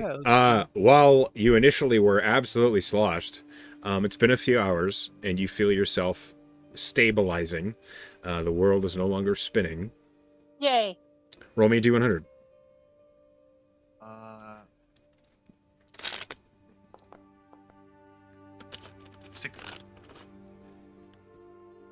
You see. How is Seeker handling being drunk? What's he doing? He just relaxing, fucking laying on his back, humming to himself, not paying attention to the world around him. It's almost as if you didn't notice it as it happened, but suddenly the skies around you change a misty pink. Clouds seem to darken in purple above you. You see pretty colors.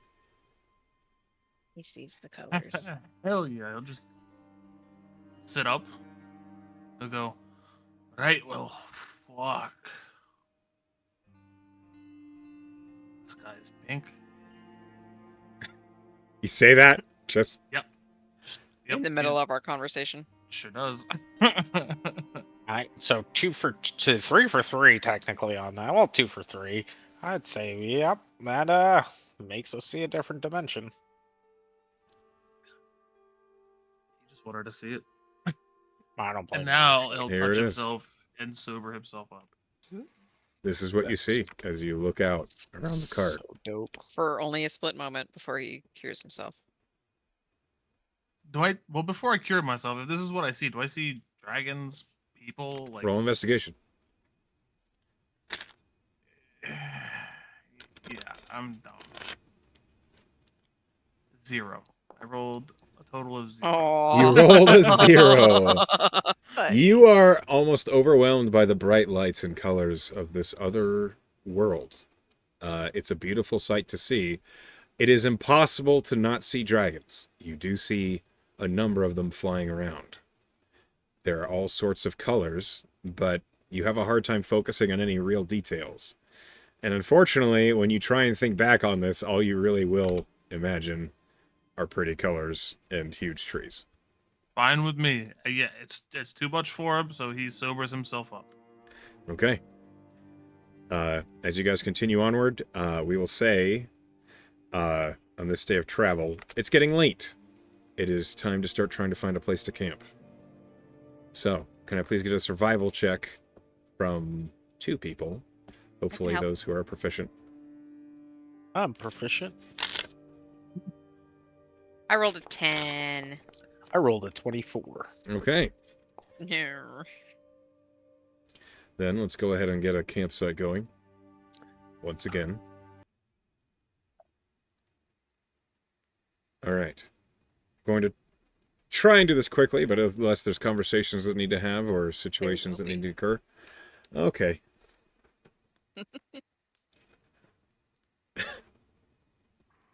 Mine could wait. It's not that important. Are you sure? Yeah. By all means. Yeah. I was just going to talk to Velen about what we want to do with the harvest materials, and then I was going to ask Triumph about where to find Banasite, like in the wild, but it doesn't have to be right this second. We have way Wild more important Banasite. stuff. Okay. I'm gonna pull. I mean, Claudia Velen is aside. just going to want to maximize profit.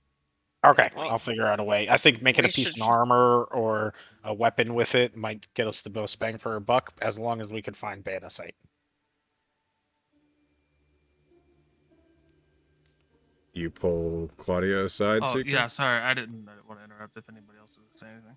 Well, are we doing this? Are you doing it on a watch, or is this before we settle down? Before we settle. Oh, okay. Yes.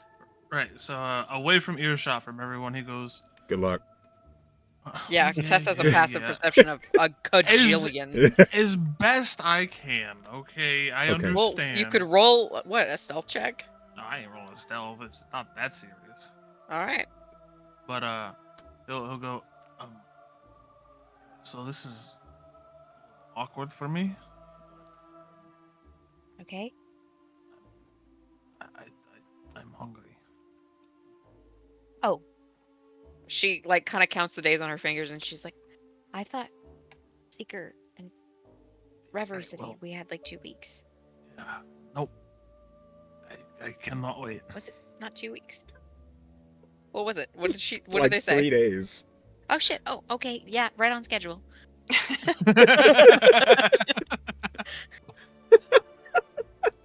I'm assuming you're telling me because you're.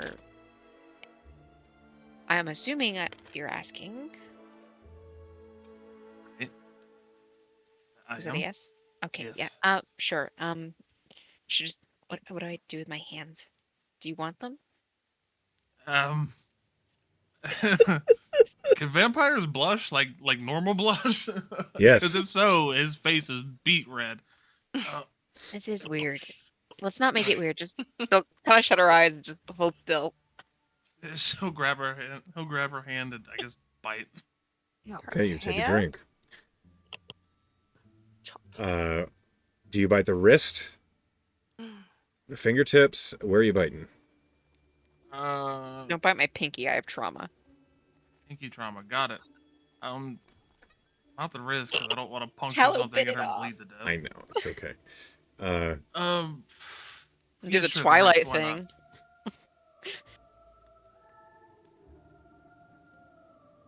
What did you say? We'll do the wrist. Why not? Okay. Firstly, I need a charisma save from Seeker. Claudia. Oh, I'm gonna spend an inspo on that. Yeah, please. Oh. Claudia. Are you kidding me? Claudia. What emotions are you feeling at the moment? She's tired from travel. She's embarrassed by how intimate the situation is. Like, he's embarrassed for asking. She's embarrassed for agreeing to help. There's definitely traces of frustration and sadness. I think those are the primary ones at the surface right now. Okay. Seeker, you taste each of those emotions as if it was a complicated wine. It is delicious, and the emotions that would be maybe considered negative, like the embarrassment and frustration, they act almost as like a spice that makes it better. It's a reality that you might not be entirely too happy with, but as you drink, you feel the pain, the beast is becoming sated. Now, unfortunately, as you drink and it settles, you stop before it's too far, but the beast is never truly sated. And you remember Lord Kynan telling you you can never truly be sated until you drank the last beat of a heart. But please don't. Claudia! Oh. As embarrassed as you are, it is one of the greatest pleasures you've ever felt. Rocketing from your wrist through your body, it is delightful, and it's almost shameful that you feel that way, considering what happened to you when you were a child. I think so. I don't think this is the first time Claudia's been bitten by a vampire before. It is not, yeah. I mean, obviously Tallow has, but like growing up where she did, and I think it's been a while, but I think the unfortunately familiar sensation of being fed upon makes her feel revolted. Mm-hmm. But it passes quickly. And there's none of that domineering hostility that there was when you were a child. When the bite ends, Seeker, you see on her wrist, the 2 perfect bite holes are bleeding. He'll give her a little healing and close them up. Do you use lay on hands or do you lick them closed? I lick them closed, yeah. Okay, there's no scar.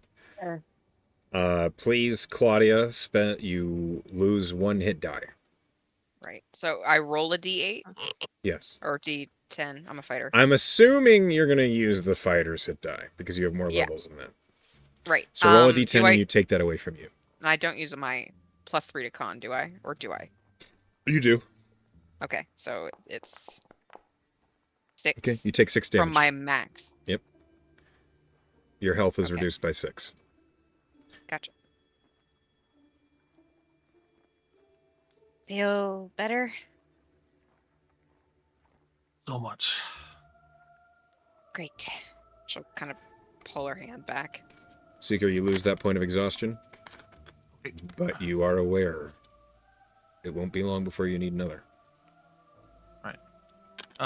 He'll look at Claudia and he'll go, "Like, if it's too much for you, I can ask someone else." It looks like she's really debating on how to respond. Like, it looks like she wants you to ask someone else, but finally she says, "You know, if you ever need help, I will help you." Right, I understand. Thank you. Let's help set up camp. And I'll go help set up camp. Before you do, Seeker, Reverie approaches you. Okay. She stops you on your approach back to camp, and she says, "You're doing the right thing." What do you mean? Making sure everyone's all right with it. Being careful. Asking permission. Being patient. All right. If it's one thing I know, it's people deserve their choice. That they do. Just wanted to say that. Well, thank you. She nods, and then she, after a moment, she says, "No one told me in the beginning." And then she just kind of pats you on the shoulder and walks away. Huh. Damn. I think that made him real happy, actually. Makes one of us. To camp. Okay, you guys are making camp. Is the camp watch order staying the same, or are we twisting it up? It's.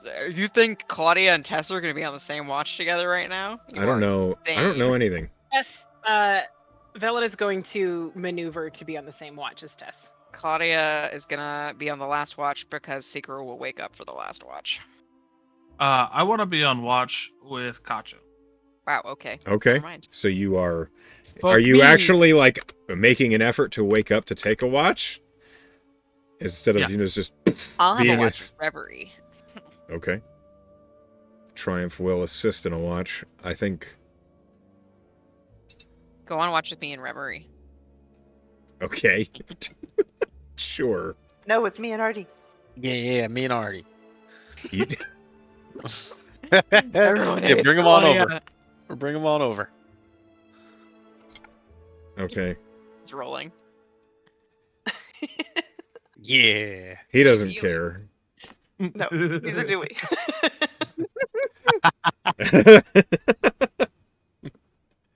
Okay.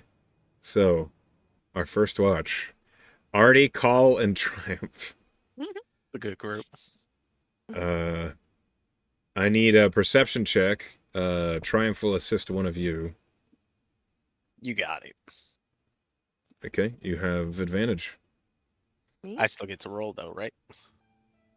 Yeah, if Triumph's just assisting me. Yeah. Mhm. I rolled good. You rolled really well. Way better than me.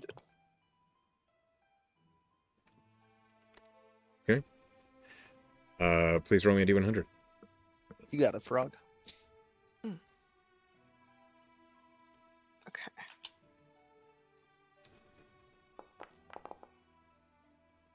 Nice. 1. Wow. Oh. Wild. Oh, We're gonna baby. die. I'm gonna bump Divine it up to a intervention? 2. Hello? No. No. Ikir, is that you? I'm gonna bump it It's down me, to a Cauldron. 0. I need a D10. Oh Okay. man, you Oh my keep gosh. it going, Frog. You got it. All right, all right. Keep it going. Okay. 7. 7. Lucky 7. Take the field, pay the line. Yeah, lucky. We'll go with that.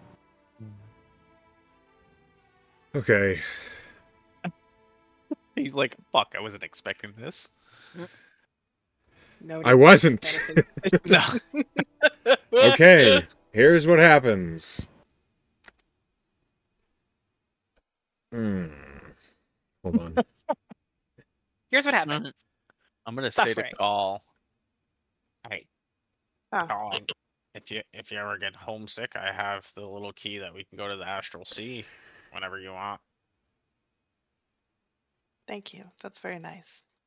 Then I turn around and we go back to our silent watch. I Good love duo. that. Your silent watch doesn't last long. Uh-oh. As heading up the road, you hear an obnoxious amount of, like, bells. As these bells are playing, there is a colorful wagon, red, blue, purple, and yellow, that is riding up the road. And suddenly, outside your camp, you hear, "Well, hello there!" Oh my god! It's As this Psycho cart- Phantom. No, I hate him. Psycho Phantom, is that you? I love it. Well, of course it is! Is that Artie? Oh I Right. remember you. This is one of my God. best friends, Psycho Phantom. He got me this ring, and I take off the ring of invisibility, and it shows, and I put it back on. Nice. Amazing. Oh my god. It has so much cool stuff. You should buy something. No. You guys, this cart is as loud as fuck. Anybody who wants to be awake for this Yeah, Yeah, we're everybody's awake. awake. is awake. Guys, it's Psycho Phantom. Oh, not It's like the this ice fuck, cream man. You Guys, come on. basically. It is the ice cream man.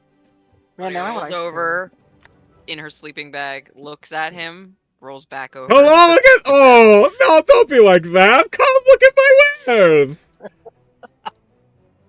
Oh, you can never please everyone. You know you do your best. Anyway, come look at my marvelous, wondrous creations. And he's unraveling like the cart, like these big slew of magic items all over each side. It is nonsensical at a glance. Some things look perfectly mundane. Some things look remarkably colorful. And he says, "Please, please, please, approach, approach. I have just the thing right away for you." And he holds a scroll out to you, Artie. It says, it has a wax seal on it, and it says, "Scroll of Burning." Oh no. I'll take it. Boy. You don't know I what made he got. I made something for you. You did? Yep. This And never happens. I take out from my bag one holy hand grenade, What the fuck? What is this? and it's a holy hand grenade. What does it do? It blows up, and it has holy water in there and sharp stuff. And if a vampire, no offense, Triumph or Reverie or Seeker, all you, tries to fuck with you, you just throw it at him. Wow. How does it work? You can either throw it really hard at them, or you can like slingshot it, or I like to catapult it with a propulsion device. So when it strikes something and Yeah. you see he looks at it for a long moment.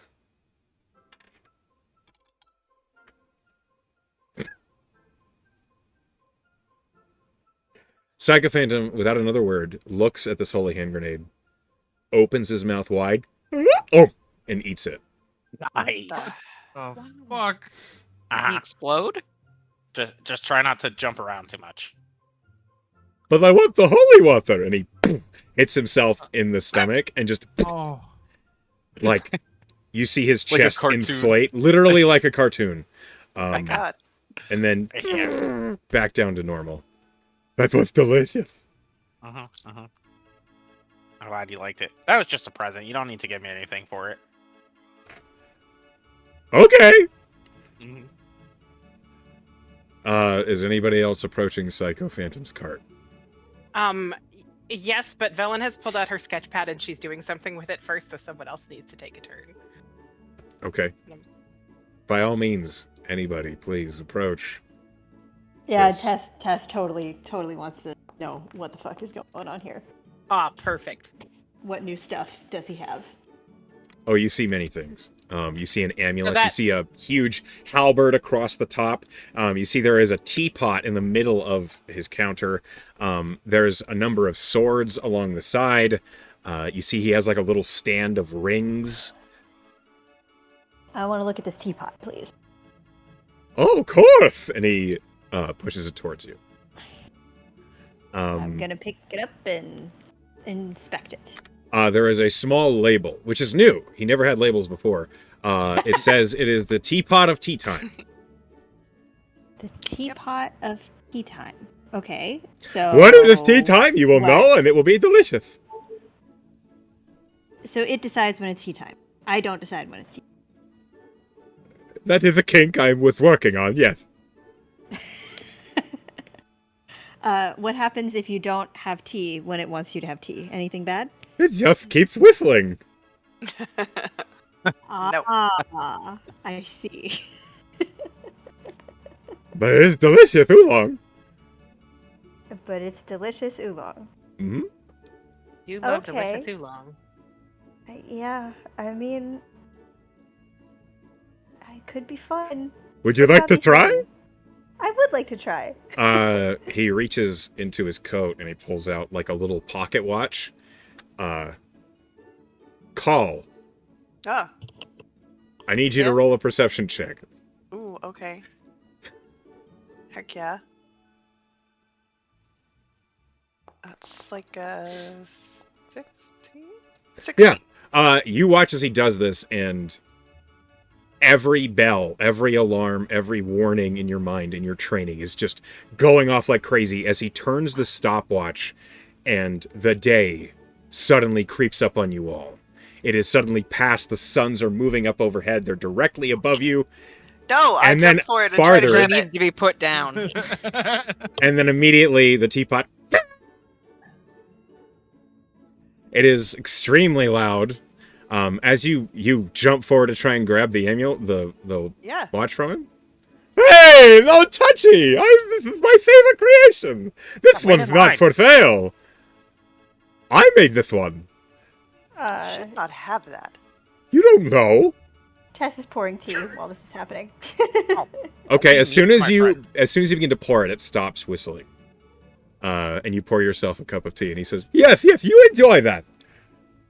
I'm going to put it back. You settle down there, Mr. Angry Green Pants." Hey, Psycho Phantom, do you know anything about the Outsider? Are you friends with the Outsider at all? Who is? Are you? Are you friends with the Outsider? He looks outside his stall.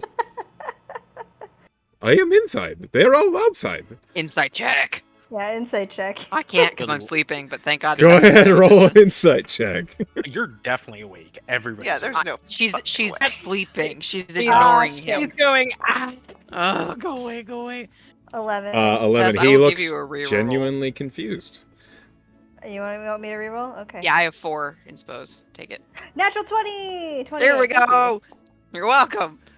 He looks genuinely confused. Oh, Okay. it's either a really Okay. good liar or they're Okay. not related. There goes that so- theory. Okay. As soon So as you've as- poured the tea, he goes, "Settle that. Look. And he just winds the clock back. And the sun's back. And it is back to 9 o'clock kill at him. night. See? All better. Puts the watch away. She points at her eyes, points at him. What does that mean? Means I'm Do you watching need glasses? Oh. Hello. Just kind of dances behind the counter of the cart. Velen is going to pull the finished cartoon that she has done off of the sketch pad, and she's going to give it to him. And I wrote it in the chat or in the Foundry, but she drew a happy cartoon of him, and she wrote beneath it, "Gifts unique, wonders wondered, and sources sought." Wait, where is this? I wrote it in here. She rolled. A Oh, you wrote it 30. in the actual chat. Okay. Yeah. Sorry. Basically, she gave him a little cartoon of himself with advertising copy. I love this. Oh, I'm going to put this. And he immediately Artie, you recognize an artificer trick as he looks at it, and then suddenly he makes a bigger version of the art and just right on the front of his cart. He magical Valen claps. tinkering's right in front of you. My jaw goes down wide. My eyes are huge. I look ecstatic. I look like I'm in Disney World for the first time right now. He did. Gosh, you saw that? He did the thing I do. He did the thing. I have to give you something for this in exchange. I have to. With the amulet. Yeah, the amulet looks really cool. Oh, perfect. What? Huh? He like takes that this amulet. amulet down off the stand and he hands it to you. It is an What am I amulet. holding? It is an amulet of rain detection. This is going to tell me that it's raining. Yes, it only works when it's outdoors. Perfect. While it's raining? Thanks for choosing for her. It can tell you when it's raining. Yes. I appreciate that. It'll look She pretty sniffs on it you. to see if it smells like rain. It does. Rain. It's nice. She puts it on. It is exactly what it says on the tin. It Yeah, only works gonna when tell me when it's outdoors, raining. and it tells you when it's raining. But it smells nice, so Velen is satisfied. I mean, she might have asked for something potentially saleable, but she knows. You can totally, like, you can buy something else if you want. Yeah. But this is, he's delightful.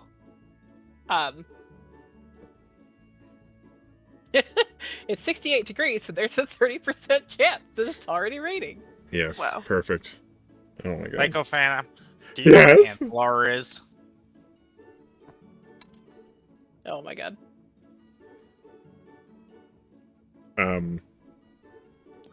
He, like, considers for a moment as he scratches his chin and he says, yes!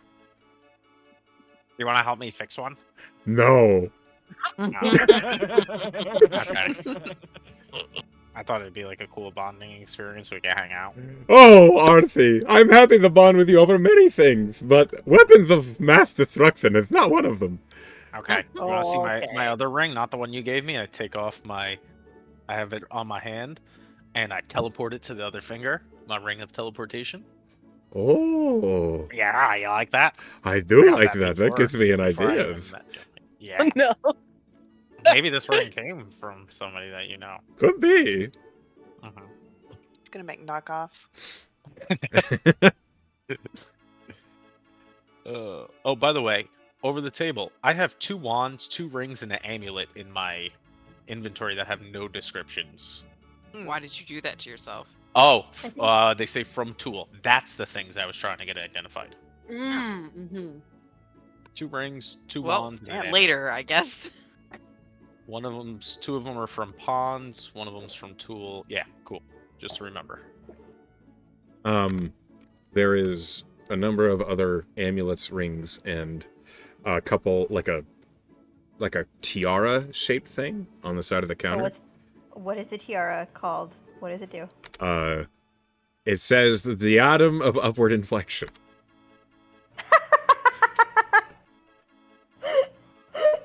Incredible. Sounds so useful. I don't know So what that is. useful. It's It's the sound you make when you're asking a question. whenever you wear it, every sentence It sounds makes- like you're asking it a makes question. you talk like a valley girl. Yes, that's all it does. Anything else? What are the amulets? Oh, yeah. There's one that's just called the Dole's amulet. That one is kind of like sequestered away. Because it's the downer, it's going to send you to the doldrums. No, it's spelled D-O-L-E. Okay. And it's kind of like a yellowish gold in color. And it is shaped a bit like a banana. Oh. Oh. There is also one of the rings is labeled the Ring of Doom. There is I want the Ring of Doom. Oh, Oh, you, no. you do? Yeah. Okay. Here, I got, let me go in my bag. I take out merchant scales. You want these? You probably do something cool with them.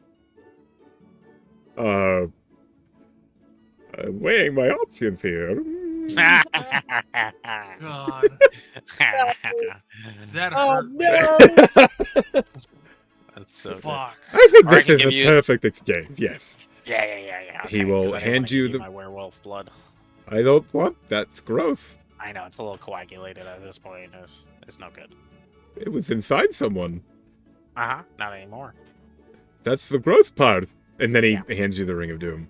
Like, Uh, Don't tell me action. okay. You tell me. You become aware the Ring of Doom allows the wearer to discern the location of any enemies hidden behind secret doors or walls. However, the only way to discover hidden foes is by knocking on every surface of the tune, shave and a haircut, until the enemy is compelled to finish it.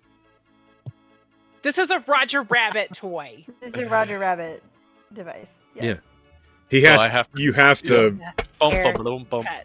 and then if an enemy is there, they are compelled against a wisdom saving throw to Go 2 bits. Yeah. Yes. This is the greatest ring I've ever owned. okay. I really hope that at some point you find a way to actually use that. Yes, Yeah. exactly. Roger Rabbit is a great film. That is the Ring of Doom. You now own that. Nice.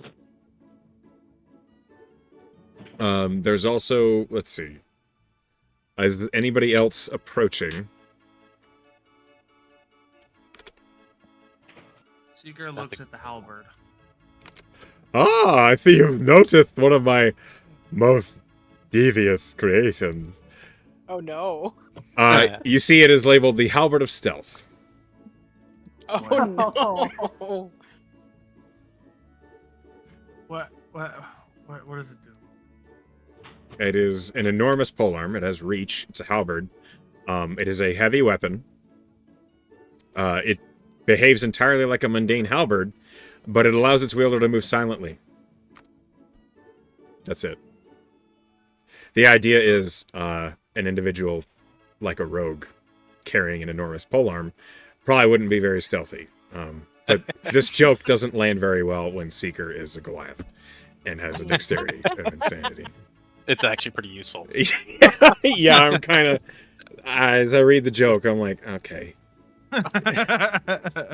This is just fine for him, I guess. This is really good. You gotta give him something though, Seeker. It's a trade. Mm-hmm. Only if you want it. If you don't want it, I won't give it to you. Give him something good. I have nothing to give him. Anything. You can absolutely come up with something to give him. It does not have to be.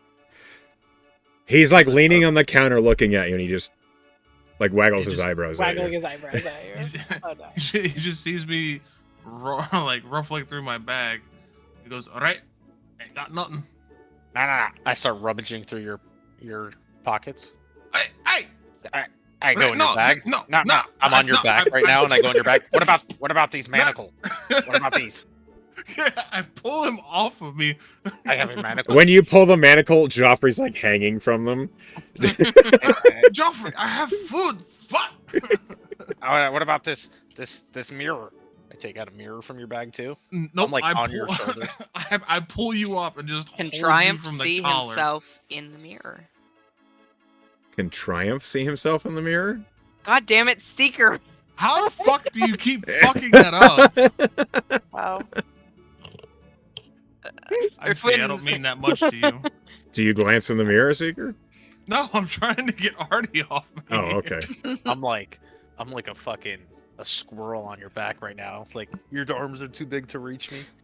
What about this wooden stake? I got some holy water in here. What do you want? I do like holy Did you water. pull up Seeker's character sheet to look through his bag? Right, fine. Right, you can have the water. Fuck. Oh, that's perfect. And he shoves the halberd of stealth over to you. Ugh. It's got the stats of a halberd, but it gives you the boots of elven kind passive. Oh, Nice. it's actually useful. Yeah, that's the fuck. Imagine like a goblin fucking rogue with this halberd. Yeah, That's the funny part. yeah. The joke would have been great if you had a normal rogue in the party, but no, you have a Yep. fucking my own builds, or just cursing me. You see, there's also for some reason, Seeker, there's a ring on the turn stand that catches your eye, and it says Ring of Ant Control. Alright, what does this do? What does it say? Alright, like literal ants or like... Only one way to find out. It could be my cousin ant. You have a cousin ant? Covenant? Yeah. I have many cousins. One of them may be named Ant. I don't know.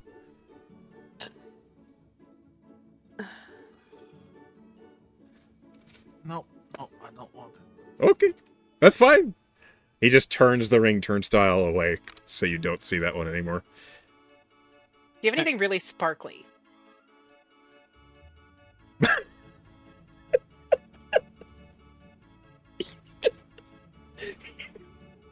You pro gecko. I'm pro gecko. By He asking nods, and he sets this kite shield that's like made of steel, but looks like it's been dappable with like almost like disco mirrors. So and it's he- a bedazzled kite shield. Kind of, and you see a little tag on it that says "The Shield of Bullet Attraction."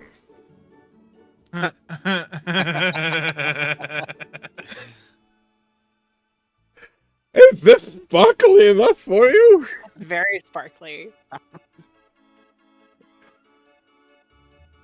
I assume it attracts bullets. Yes, that is how. Yes, that is exactly what it does. Velen picks up the kite shield. So the shield performs as a normal shield in all respects, except when the person using it is fired upon by someone armed with a sling. In which case, the attacker with the sling receives a +3 bonus to hit the wearer of the shield. But ordinarily, It's very shield. sparkly. Yes, dazzlingly sparkly. Okay, guys, I have to try this out. Can I try this out? Of course you can. Everything comes with a guarantee. So Velen pops out her wings and takes off, holding the shield up, and casts light on Werder and holds him up, and she goes, "Check it out." She's like a fucking A You- disco it's ball. pollution. She's light pollution and a disco ball. Like Yeah, right you now. light Just wings beating and just like sparkly. And countless of dazzling spotlights just shine across the campsite. It is very bright. Claudia, Okay, she's gonna. Tess is enchanted. Yeah. are you still She's trying to gonna- be asleep? Yeah, she's suddenly giving, get- like bombastic side eye. Yeah, you suddenly get like blinded by light, just right in your eyes. You open it once. Bella drops the light spell. She was being stupid. She just wanted to try it out. All right. How I have does to. Call I have to look buy this right silly now? thing. Yeah, how She Call? wants to How you hear all doing? of that. Unamused? Yeah. That's about it. Artie's gonna walk up to Call, noticing this. Call, I'll buy you something if you want. What do you want? No, thank you, Party. What? Why not? I have to travel light. I can take out rings and stuff that they're not heavy. Do you want my ring of warning? It warns you after the danger's over. Yes, I would like Okay. that. I take off one of my rings and I give it to her. She takes it and puts it on. Thank It's you. kind of peaceful after the combat's over and you hear, everything's good. I will look forward to that. Yeah, it's nice. It's kind of like you won. It's like the end of the battle music. I the only thing that I can think of to pay Psycho Phantom for this very sparkly shield, she pulls out the bowl of colding that she's been carrying around since fucking forever. I And still got she's two. like- And she's like, "Do you want something to keep your cream cold?" Yes. She just like slides the bowl onto the counter, like. Oh, this is exactly the right shape and size. Perfect. And he just tucks it away. Tess is poking through the rings. Okay. All right, I need to I need to add this very silly shield to my inventory now.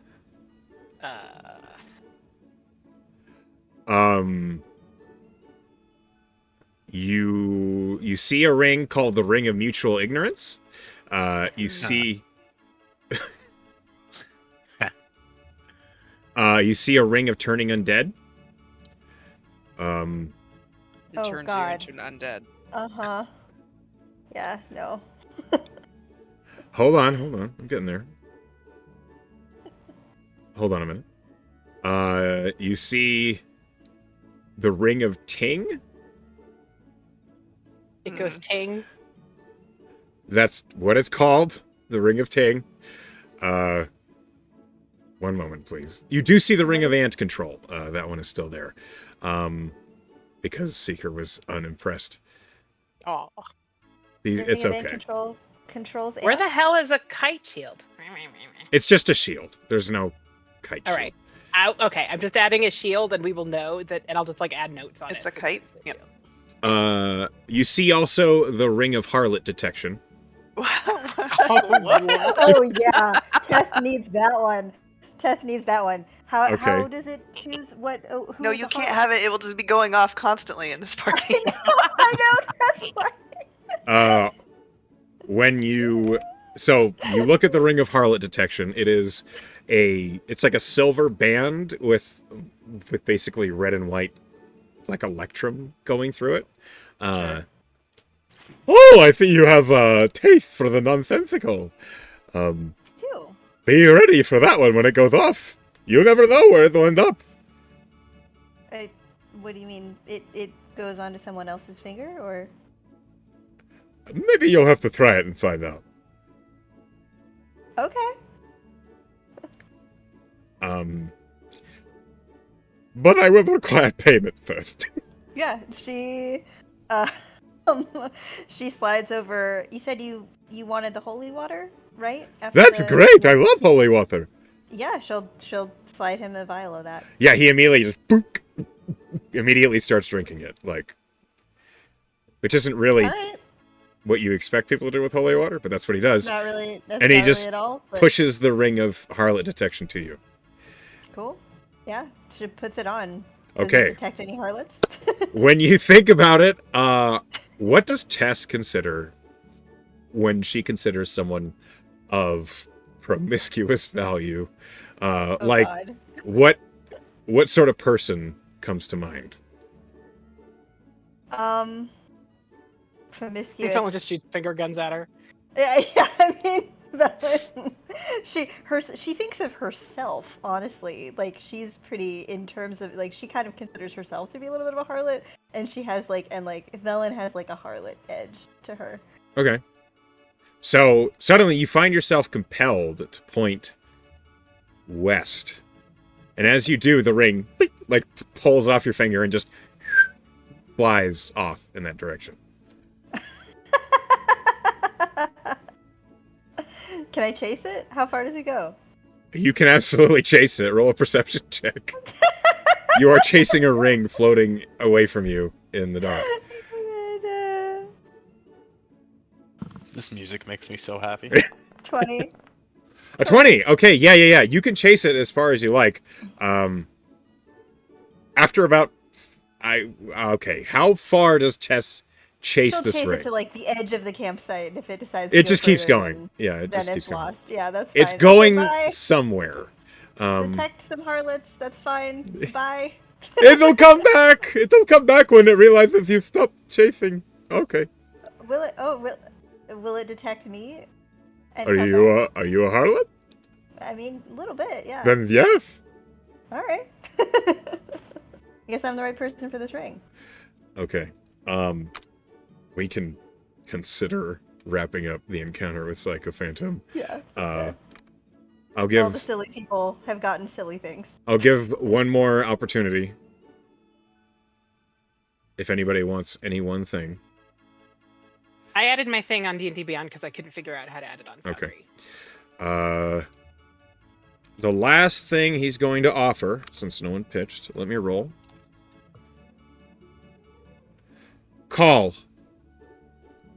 Uh-huh. As unamused as you have been you find your eyes staring at a small, literally tiny, 2-inch figurine of a cat. Kitty! It's just looking at you. And Psycho Phantom looks down at it and then up at you, and it says, Mr. Grumpy Pants, has this caught your eye? Oh my god. What does it do? He looks down at it and slides it on the counter towards you. It is the figurine of cat summoning. You gotta get it. It's perfect. How much for this? What do you got?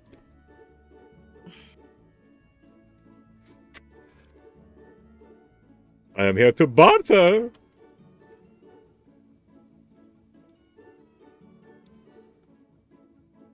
Like, she's just kind of staring.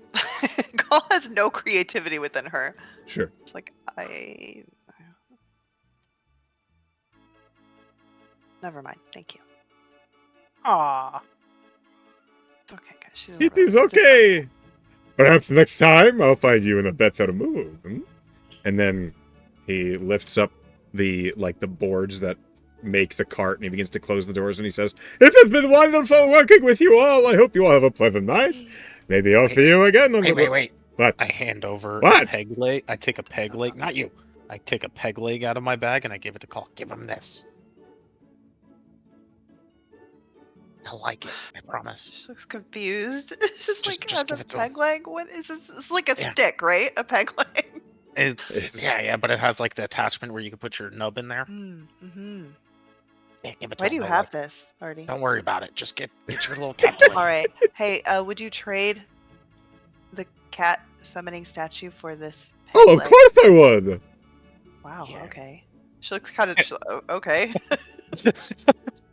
And he takes the peg leg, and he's looking at it in the light, and he says, Yes, very nice, good peg. Someone walked with this. And then he puts it down in the cart. And he just kind of shoves the little cat figurine towards you. All right, I take it. Okay. It is a cat-shaped figurine that summons 1d6 normal house cats. It does not allow... It does not allow any sort of control over the animals, and they will do what cats normally do. Hell yeah. Amazing. I want that statue in real life. Summon 1d6 house cats. So can you do this more than once, or is it just like? I don't know. You don't know. Okay. I guess we'll It's see. like the pocket of cats.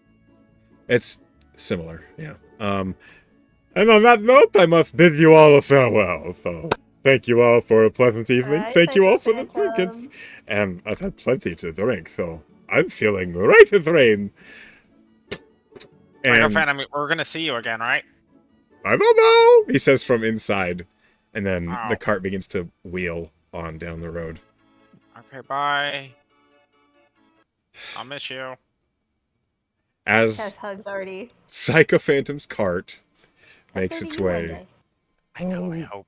Good fucking God. Rolls its way down the road. We can continue with the watches. First watch, aside from that, goes without incident, so if there's conversations you want to have, you're welcome to do so. Okay. Triumph isn't going to say shit, so... If you didn't want to buy anything. No, that was nonsense. Wow. Oh. Okay. Does Alright, that hurt? well. Does that hurt your feelings for some reason? Yeah, it's my friend, and he has a small business that he's trying to, grow and support himself, and it's kind of rude. That's all. I thought that review. I'll spread the word about him. Ah, thanks. We're in good terms again. Triumph just looks back down at his tome, back to what he was doing. Okay. First watch ends there. Good watch, guys. Wow. Oh, okay. That was the thing. Triumph... Actually, no, it doesn't end there. Triumph will turn to Call and say, So, you seemed upset. when he played with that watch, and it looked like it went today. I wasn't upset. Okay. Don't tell people I was mad. That's what she's saying. You seemed aggravated.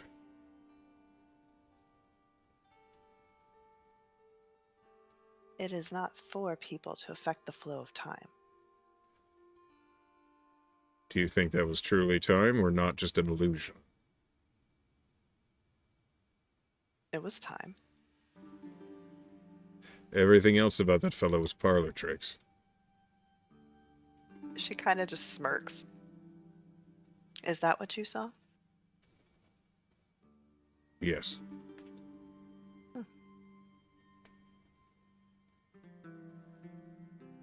Illuminating as always. And Triumph just goes back to his book. Okay. That is where we will proceed to the next watch. Velen and Tess, despite your early awakening at Psychophantom's loud and raucous cart, it is now your watch. Before anything else, please give me perception checks and a D100.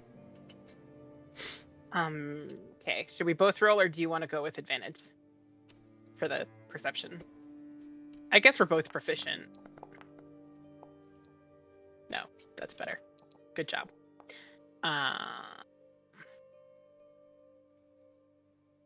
Okay, and a D100.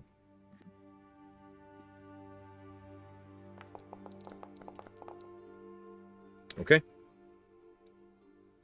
What are you doing during your long rest watch? Hey, Tess.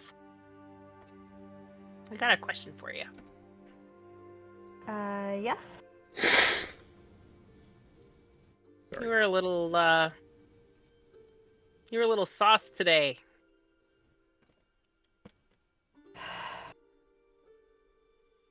I mean, the alcohol is real potent and smelled Yeah, I good, got. Mm-hmm. so I wanted to taste it. Mm-hmm. Uh-huh. Velen swings her backpack down, flips it open, pulls out the bottle that she stole from Tess back when they shared a room at the inn, and she just kind of holds it up. And she kind of turns it around, looks at it, sets it down. I guess this is a personal question. You don't have to answer it. You can turn into anyone. You can look like anything. You can shape yourself into your own choice of what to be. So why do you keep running from yourself?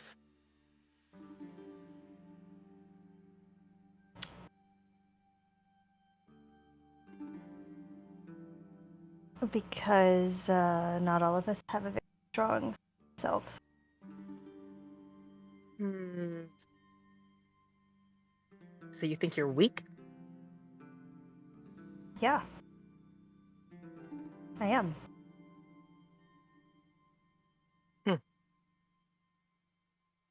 Petulant, too, if you talk to Claudia.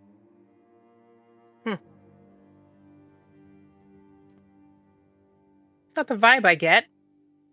Well, anybody can be petty sometimes, petulant. Can't they, though? I can be a real shithead, especially if he has Dawes. But Dawes seems to have really high standards. he does. It's kind of his thing. I guess.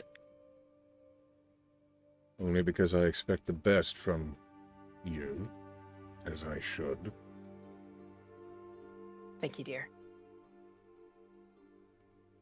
I don't think you're weak. I think you put yourself down. I think you try to make yourself small. I think you try to shape yourself to something less than you are, less than you could be. And I think that the sauce helps you do that.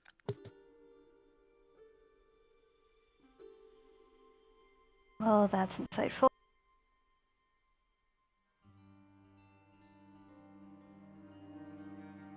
I have a pretty strong self.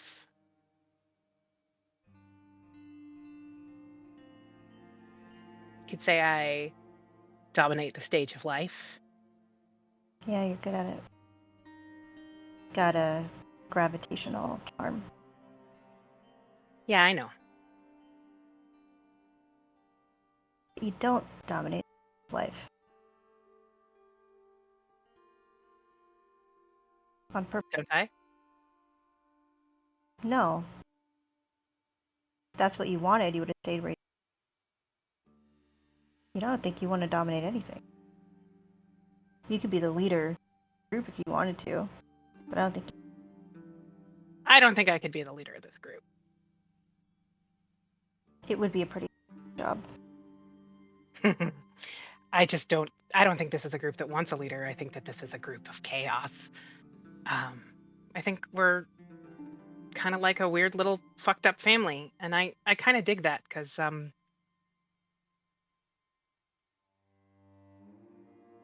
I never familyed right.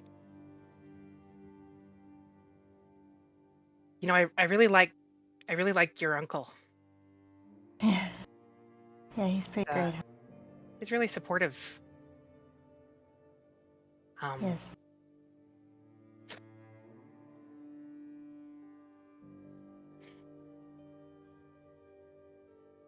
So You cut out. he did kind of leave.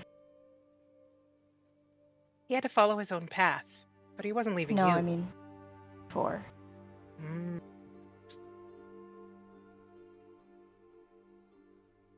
How did that happen? He had stuff to do. Dad was gone. I guess loss makes people do funny things. Yeah, you're damn right.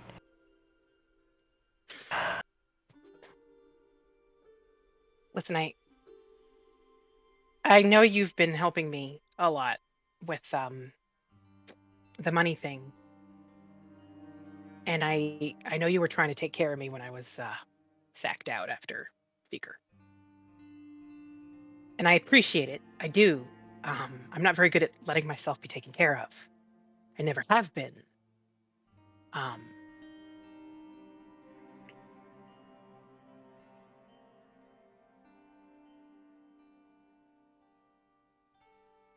But I just don't want to give you the wrong idea.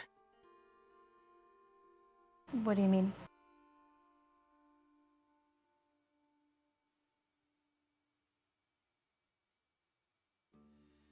I'm trying to think.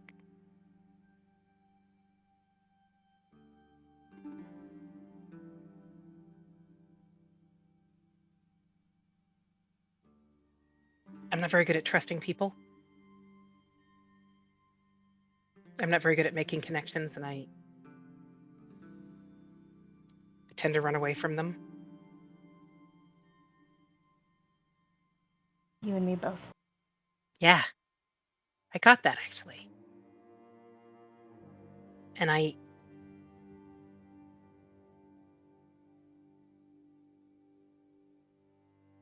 appreciate it. We're both here, we're both sticking around. It's hard. You ever want to feel like you should cut and run?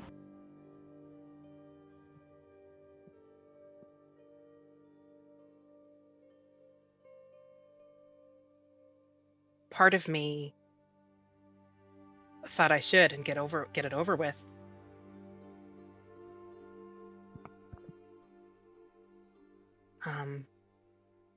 But I don't want to.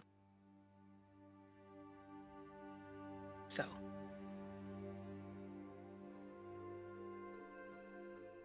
Thought about it a lot. Especially. But I do that. I'm really sorry, Emily. You cut out a little bit. Oh, I God didn't damn hear it. what you just said. I thought about it a lot at the beginning. I couldn't do that to Artie. Honestly, I didn't think about it till ages passed. I mean, I guess it wasn't really real at first. I didn't give too many shits.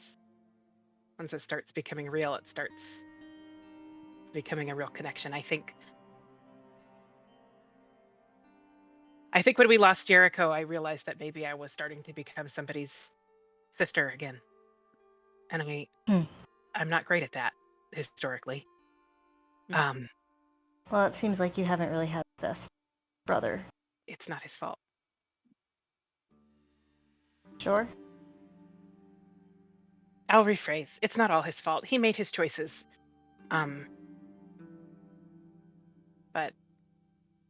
I can't blame him for those. Not all of them. He did a really stupid thing, and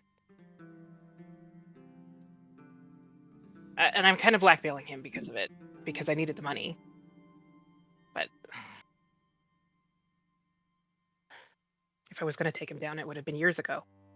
Traditionally, blackmailers don't pay back the money. So He made it clear that that's what this is. well, that's what he thinks it is, but it's not actually what it is. I guess. But we'll never be a real family. Which we.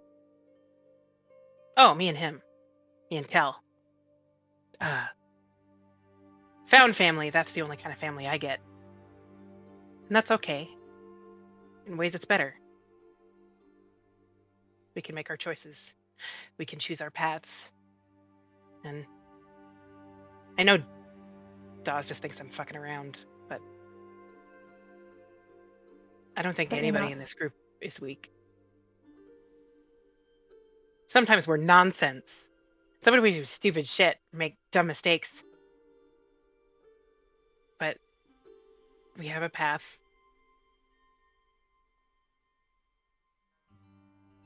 I don't know. Anyway.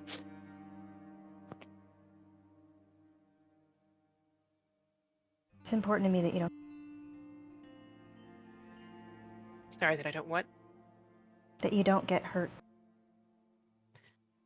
I get hurt all the time. That's what happens when you're Okay. reckless. I know. Doesn't mean that I want you to. It's important to me that you try to figure out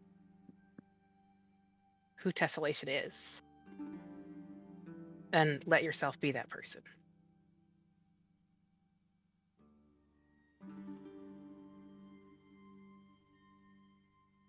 Tess drops her human guys. Melon grins. Tess kind of smirks and rolls her. Well, apparently, back to one thing about me, and it's that I'm a harlot. So, that's one piece of information. It's not a bad way to be. I know. There are worse things to be.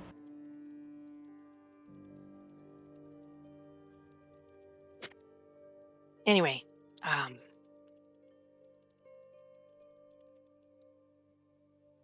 So checking in, Velen. yeah.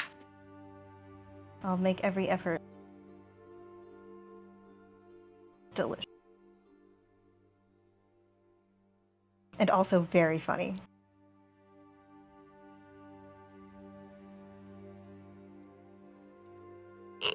Okay.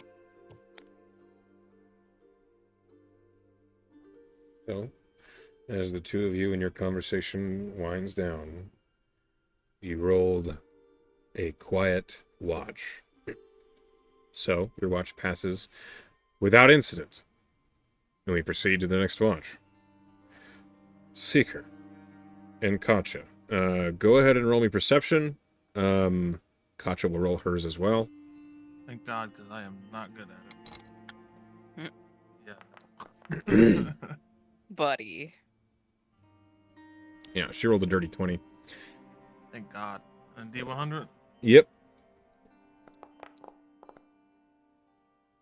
8. 8. Okay. Jesus Christ. All these low numbers. Well, 8 is a quiet watch, so. Okay. Well, as we're sitting here at watch, then he'll go. Hey, can I ask you something? She looks up as she was like cleaning the barrels of her revolving rifle, and she says, "Yes, up." Right. It's probably quite personal, if you don't mind. Is it about Artie? No. There's so many other things I'd rather talk about than him. And your wild night. That's all right. It's the enthusiasm that mattered. All right. Okay. No, it's about you and Reverie. Oh. All right. What do you want to know? What's your relationship like with her? Oh. We used to fuck. Met her in the... More What? specifically, your I guess it's the bond of, the vampire? Oh. That. All right. Yeah. Every once in a while, I drink from her. Otherwise, she drinks from me when she needs to. How specific you want me to go here? As much as you can give me. All right. Well, I drink a lot. She used to. Not so much anymore. I think she liked to drink from me back when I used to drink quite a bit so she could get, secondhand drunk. We go way back. She met me back in the, in Farum. I was crewing with, a bunch of folk on Queen of the Wake a while ago. Under Captain Graves. He was an old piece of shit. Best captain I ever worked with.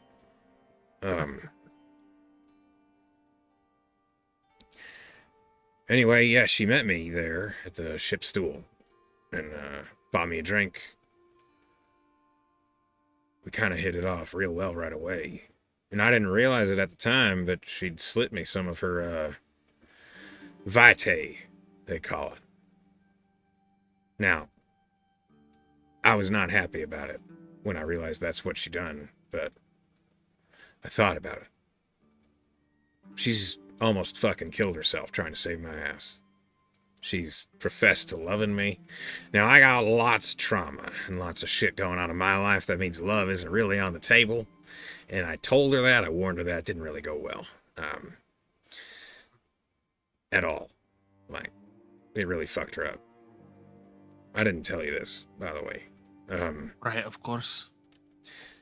Anyway, so she won me over just as one of my closest friend ever. Like, I'll always work with her. She'll be a partner of mine forever. But she didn't do that because she let me drink her blood.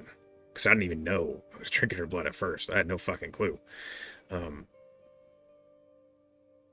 She won me over because she basically gave her life to save mine. I remember I got ran through by a harpoon from Borders. Almost killed me on the spot. She almost threw her life away just to get that harpoon off of me. Fighting off pirates, raiders, one after the other, while I was pinned to the ship, bleeding out. It's loyalty like that you can't really buy. Right. And even though I, kind of felt a kinship to her from that vitae, whatever they say, I never would have done that for her. Are you fucking kidding me? No chance. But after that, when she won me over, I guess we were kind of inseparable ever since. Always taking the same shifts, always working together, watching each other's back. Been in a lot of fights where I came close to dying, she came close to dying. Sticky. So, I guess while it started out as her taking advantage of me, I kind of forgave her that without ever saying it. Because she's proven countless times that I'm more to her than just a ghoul. Right, so you had a real bond with her then. Yeah. So, what's it like when you drink from her then? Tastes real good. Tastes real good, feels real good. And you get stronger, you feel faster, you think faster. It's a good high. I can say that. Okay, so you're not compelled to her then. At first I was. First time. She was like my best friend that I never knew. People say charm person, that spell feels a lot like that. But after the first time, it goes away.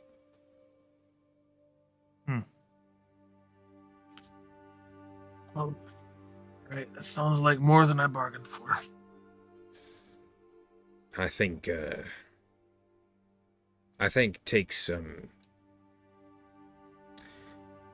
If you want to keep your humanity, if you want to stay who you are, you want to make choices that don't take people's choices away from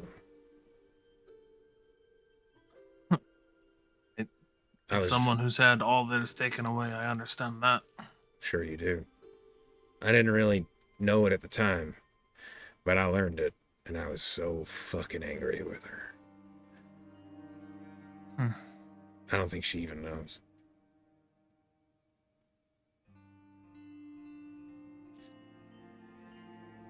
Okay, well.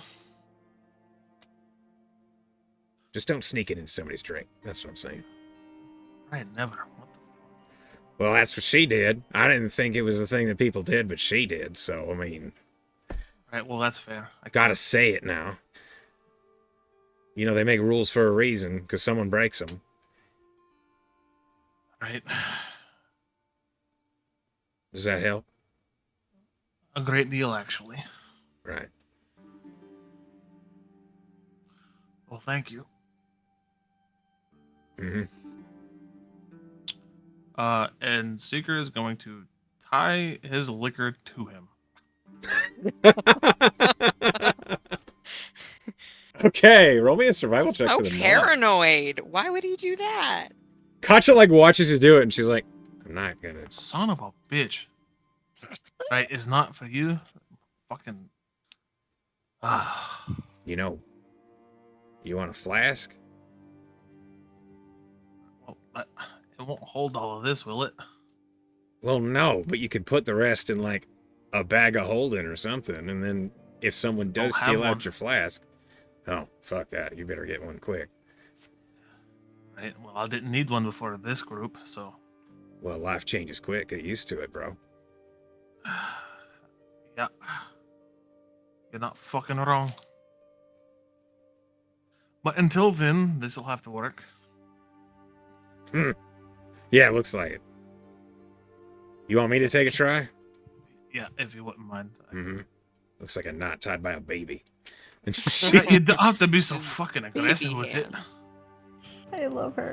I'm Katja the Ironclad, not the baby clad, you bitch. And he Alright, and she fuck off, kneels just do it. down. Baby clad. You might be my favorite person ever, IRL. She rolled a 26 Thank fuck. because it's a monk and she's proficient Not in going survival. anywhere. Yeah, it's that knot. You're gonna have a hard time getting Literally, it out. yeah, your not damn even self. Seeker can undo it to drink it. You're gonna have to like cut it off. You're gonna have to go to Katja and be like, "Can you untie this?" Nope, never. He will fucking never. He will never drink she- it I'm just again. gonna- If that was So it's done like- that, dude. Drink it off his hip. She's a sailor, like she's a pirate, clearly. So like the knot is like a crazy schooner knot that has like a crazy amount of intricate twists to it. You don't even know where the fuck to start. Good luck. She goes and sits back down. Seeker will sit down and lay on his back and just stare at the sky until his watch is over. Yep, your watch ends without incident, which means we go to our final watch of Claudia and Reverie. What a weird pair. Indeed. Nobody wanted to be on watch with Claudia. He's a little too moody lately. Well, you won't even know that Seeker chose to be on a watch. Last time he slept all the way through it. That's Yeah. true. You do see that Seeker is on a bedroll this time. That's Seeker a wakes you up. change. Oh, I don't wake her up. Not me. I'm sleeping when that happens. Yeah, you get woken up by Kacha kicking your feet. Ow. Morning. Good morning. And then she You does the baby same thing clad to bitch. Rev. She kicks her awake too. Yeah, same way. Okay, Claudia feels less bad. Okay. It wasn't targeted. You thought it was You. personal? What the fuck? God damn, Claudia's in the feels apparently. Yeah. Well, I guess died it's like everything 4 is days personal. ago. Yeah, she did. Yeah, Reverie. Hold on. Okay.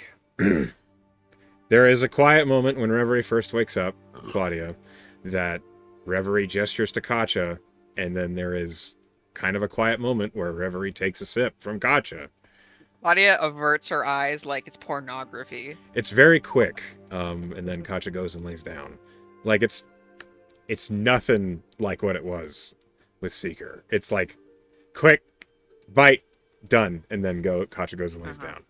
And then Reverie, like, wipes her lip and looks around and says, I'm sorry you had to see that.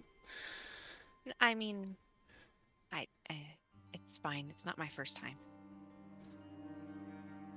And then please roll perception. Okay.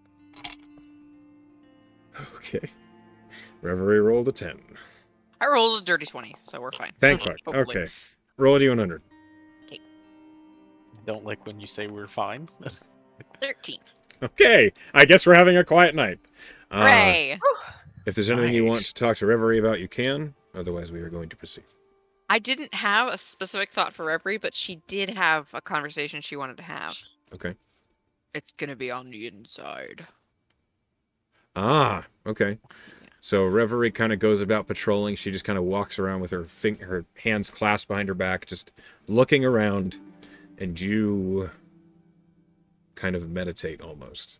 Yeah, so, like, I guess she starts by looking into the fire, and then it just becomes kind of like a middle distance stare into the flames as she kind of turns inward, Mm-hmm. and she thinks to herself, Mr. Tallow?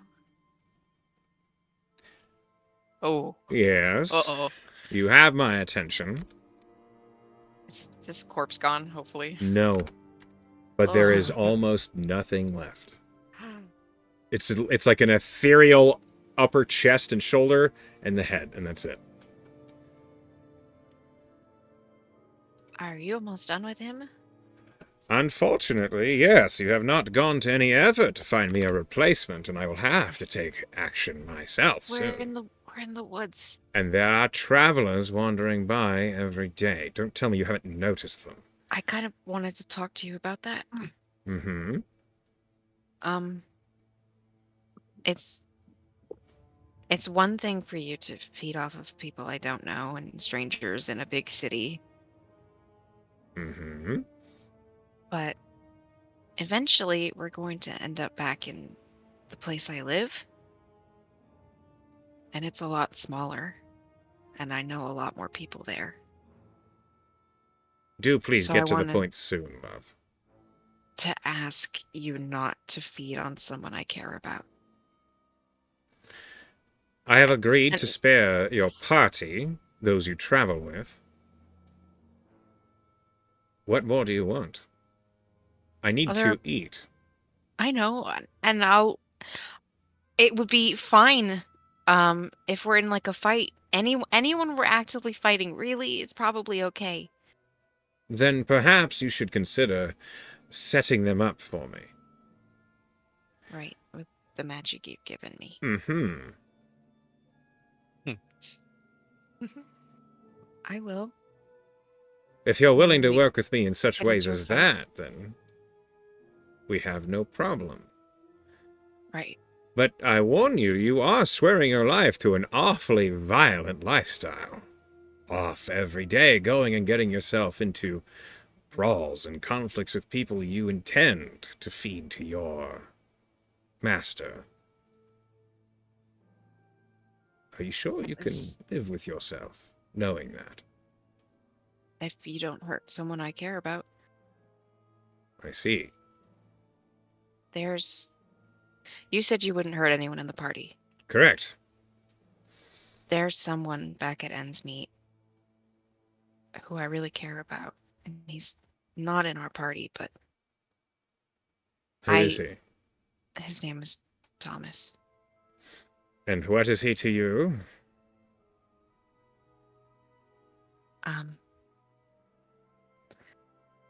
I think I love him. You think you love him or you love him? Please, some clarity with yourself before bringing it up to me, if you don't mind. Damn. Right? I love him. Good. So don't touch him. Very well. Please. Was that so hard? I just kind of wanted to make it clear that if someone who I care about dies because of you, I think I'll find my way to the most secluded spot in the woods and stay there for the rest of my life. Well, in the grand scheme of things, that is not very long. But I understand your willpower is strong enough that you mean that. The question I have is how long can the beast within you agree? I have control over that. For now. But when you are starving to death, do you think that will stay the same? I hope we don't have to find out. Me too. I want you to understand, I see this as a partnership. I cannot flourish without you, and you would certainly flourish with me if we work together. Perhaps keeping me fed and keeping you empowered, we could do great things.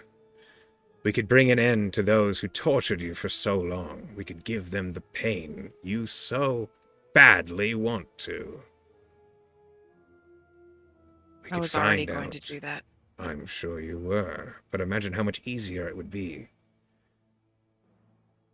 with one who thinks like them on your side.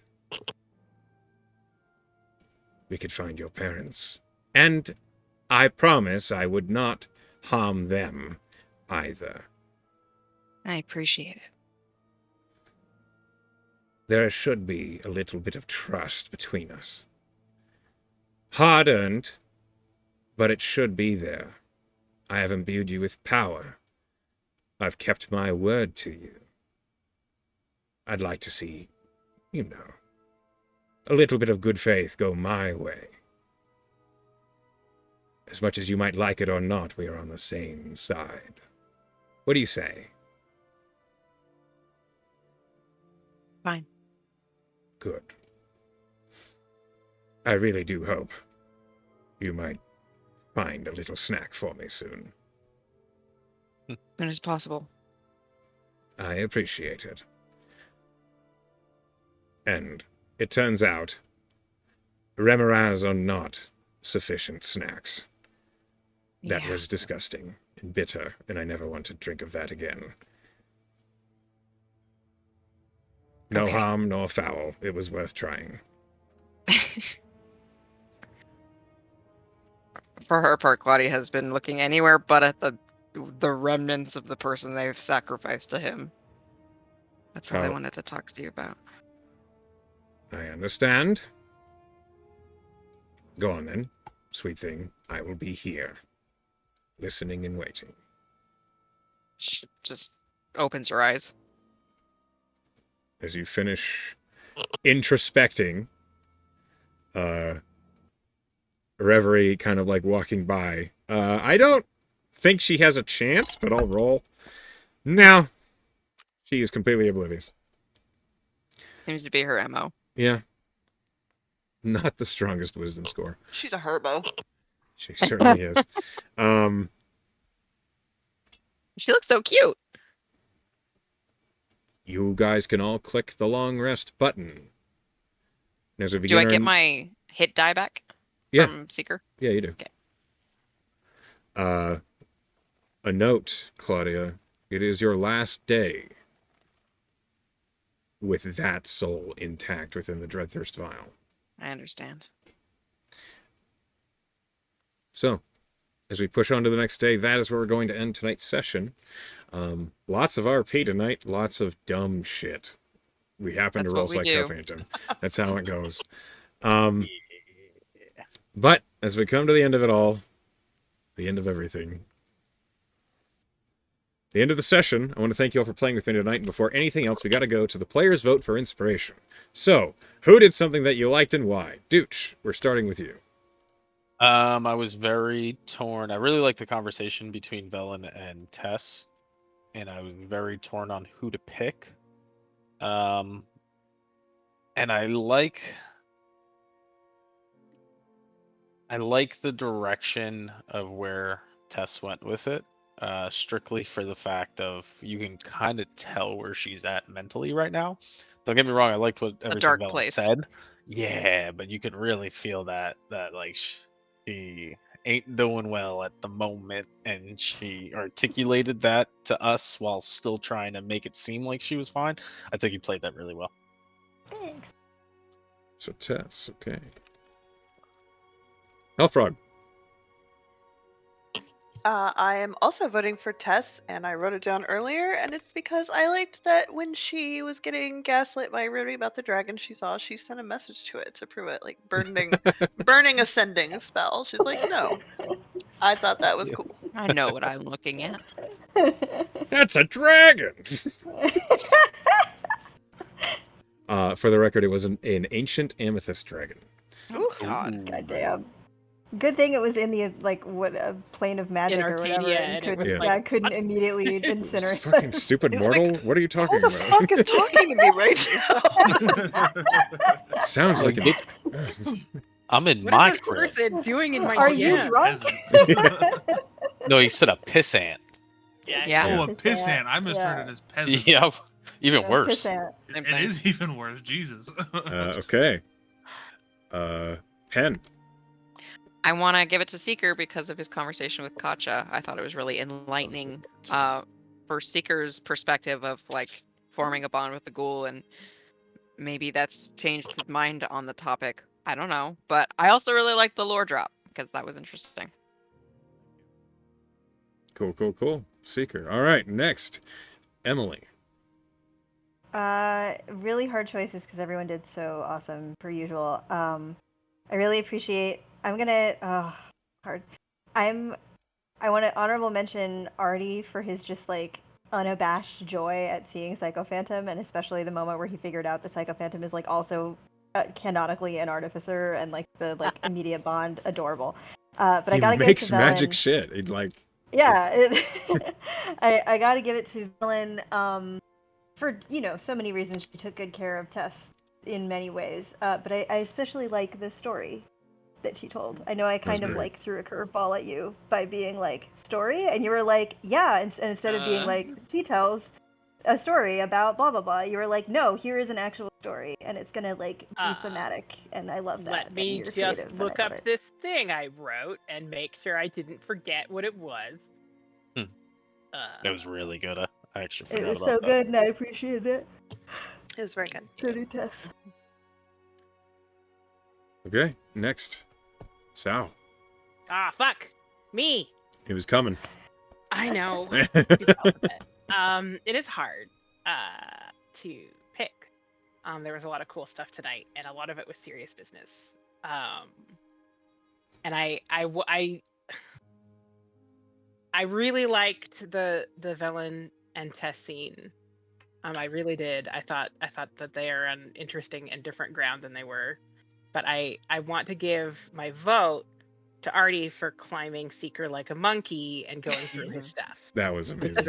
And then Dooch actually looking up And his Dooch actually character looking up his inventory so that he could put Phenomenal. verisimilitude to climbing Seeker like a Boy. monkey and going through A it. plus. Very, very, very funny.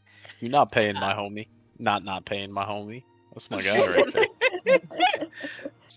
This is my guy that has a small business. But He's trying to but thrive. I did really like that scene. And Emily. I thought that was really cool. Very good. So, yeah. All right. Last but not least, Simic. Yeah, I love the scene as well, but I had made up my mind to give it to Artie. When the bounty hunter came down, he was like, "Yeah, they're not people," and Artie was just like, "All right, cool, I'm off the hook." And he did We're not done, learn sir. his lesson. Fuck Hats that. off the My humility God, we did a that whole he earned ritual. from We did a Jamino. full No, ritual. We in got the a trash god can. involved. Yep, he was like, "I did that for nothing, thanks." All of that personal growth was pointless. I've never, so that moment I want to comment on because I've never as a DM been like, I should have done that. I shouldn't have said that. God damn it. Should have found another way to say this. Don't worry. We'll find a way to restore Artie to his personal growth. Yeah, There'll be damn some it. Maybe. future horrible, tragic mistake, and we'll make sure. Sorry. Okay, so we have a tie. Tess and Artie. Artie. You both have earned a point of inspiration tonight.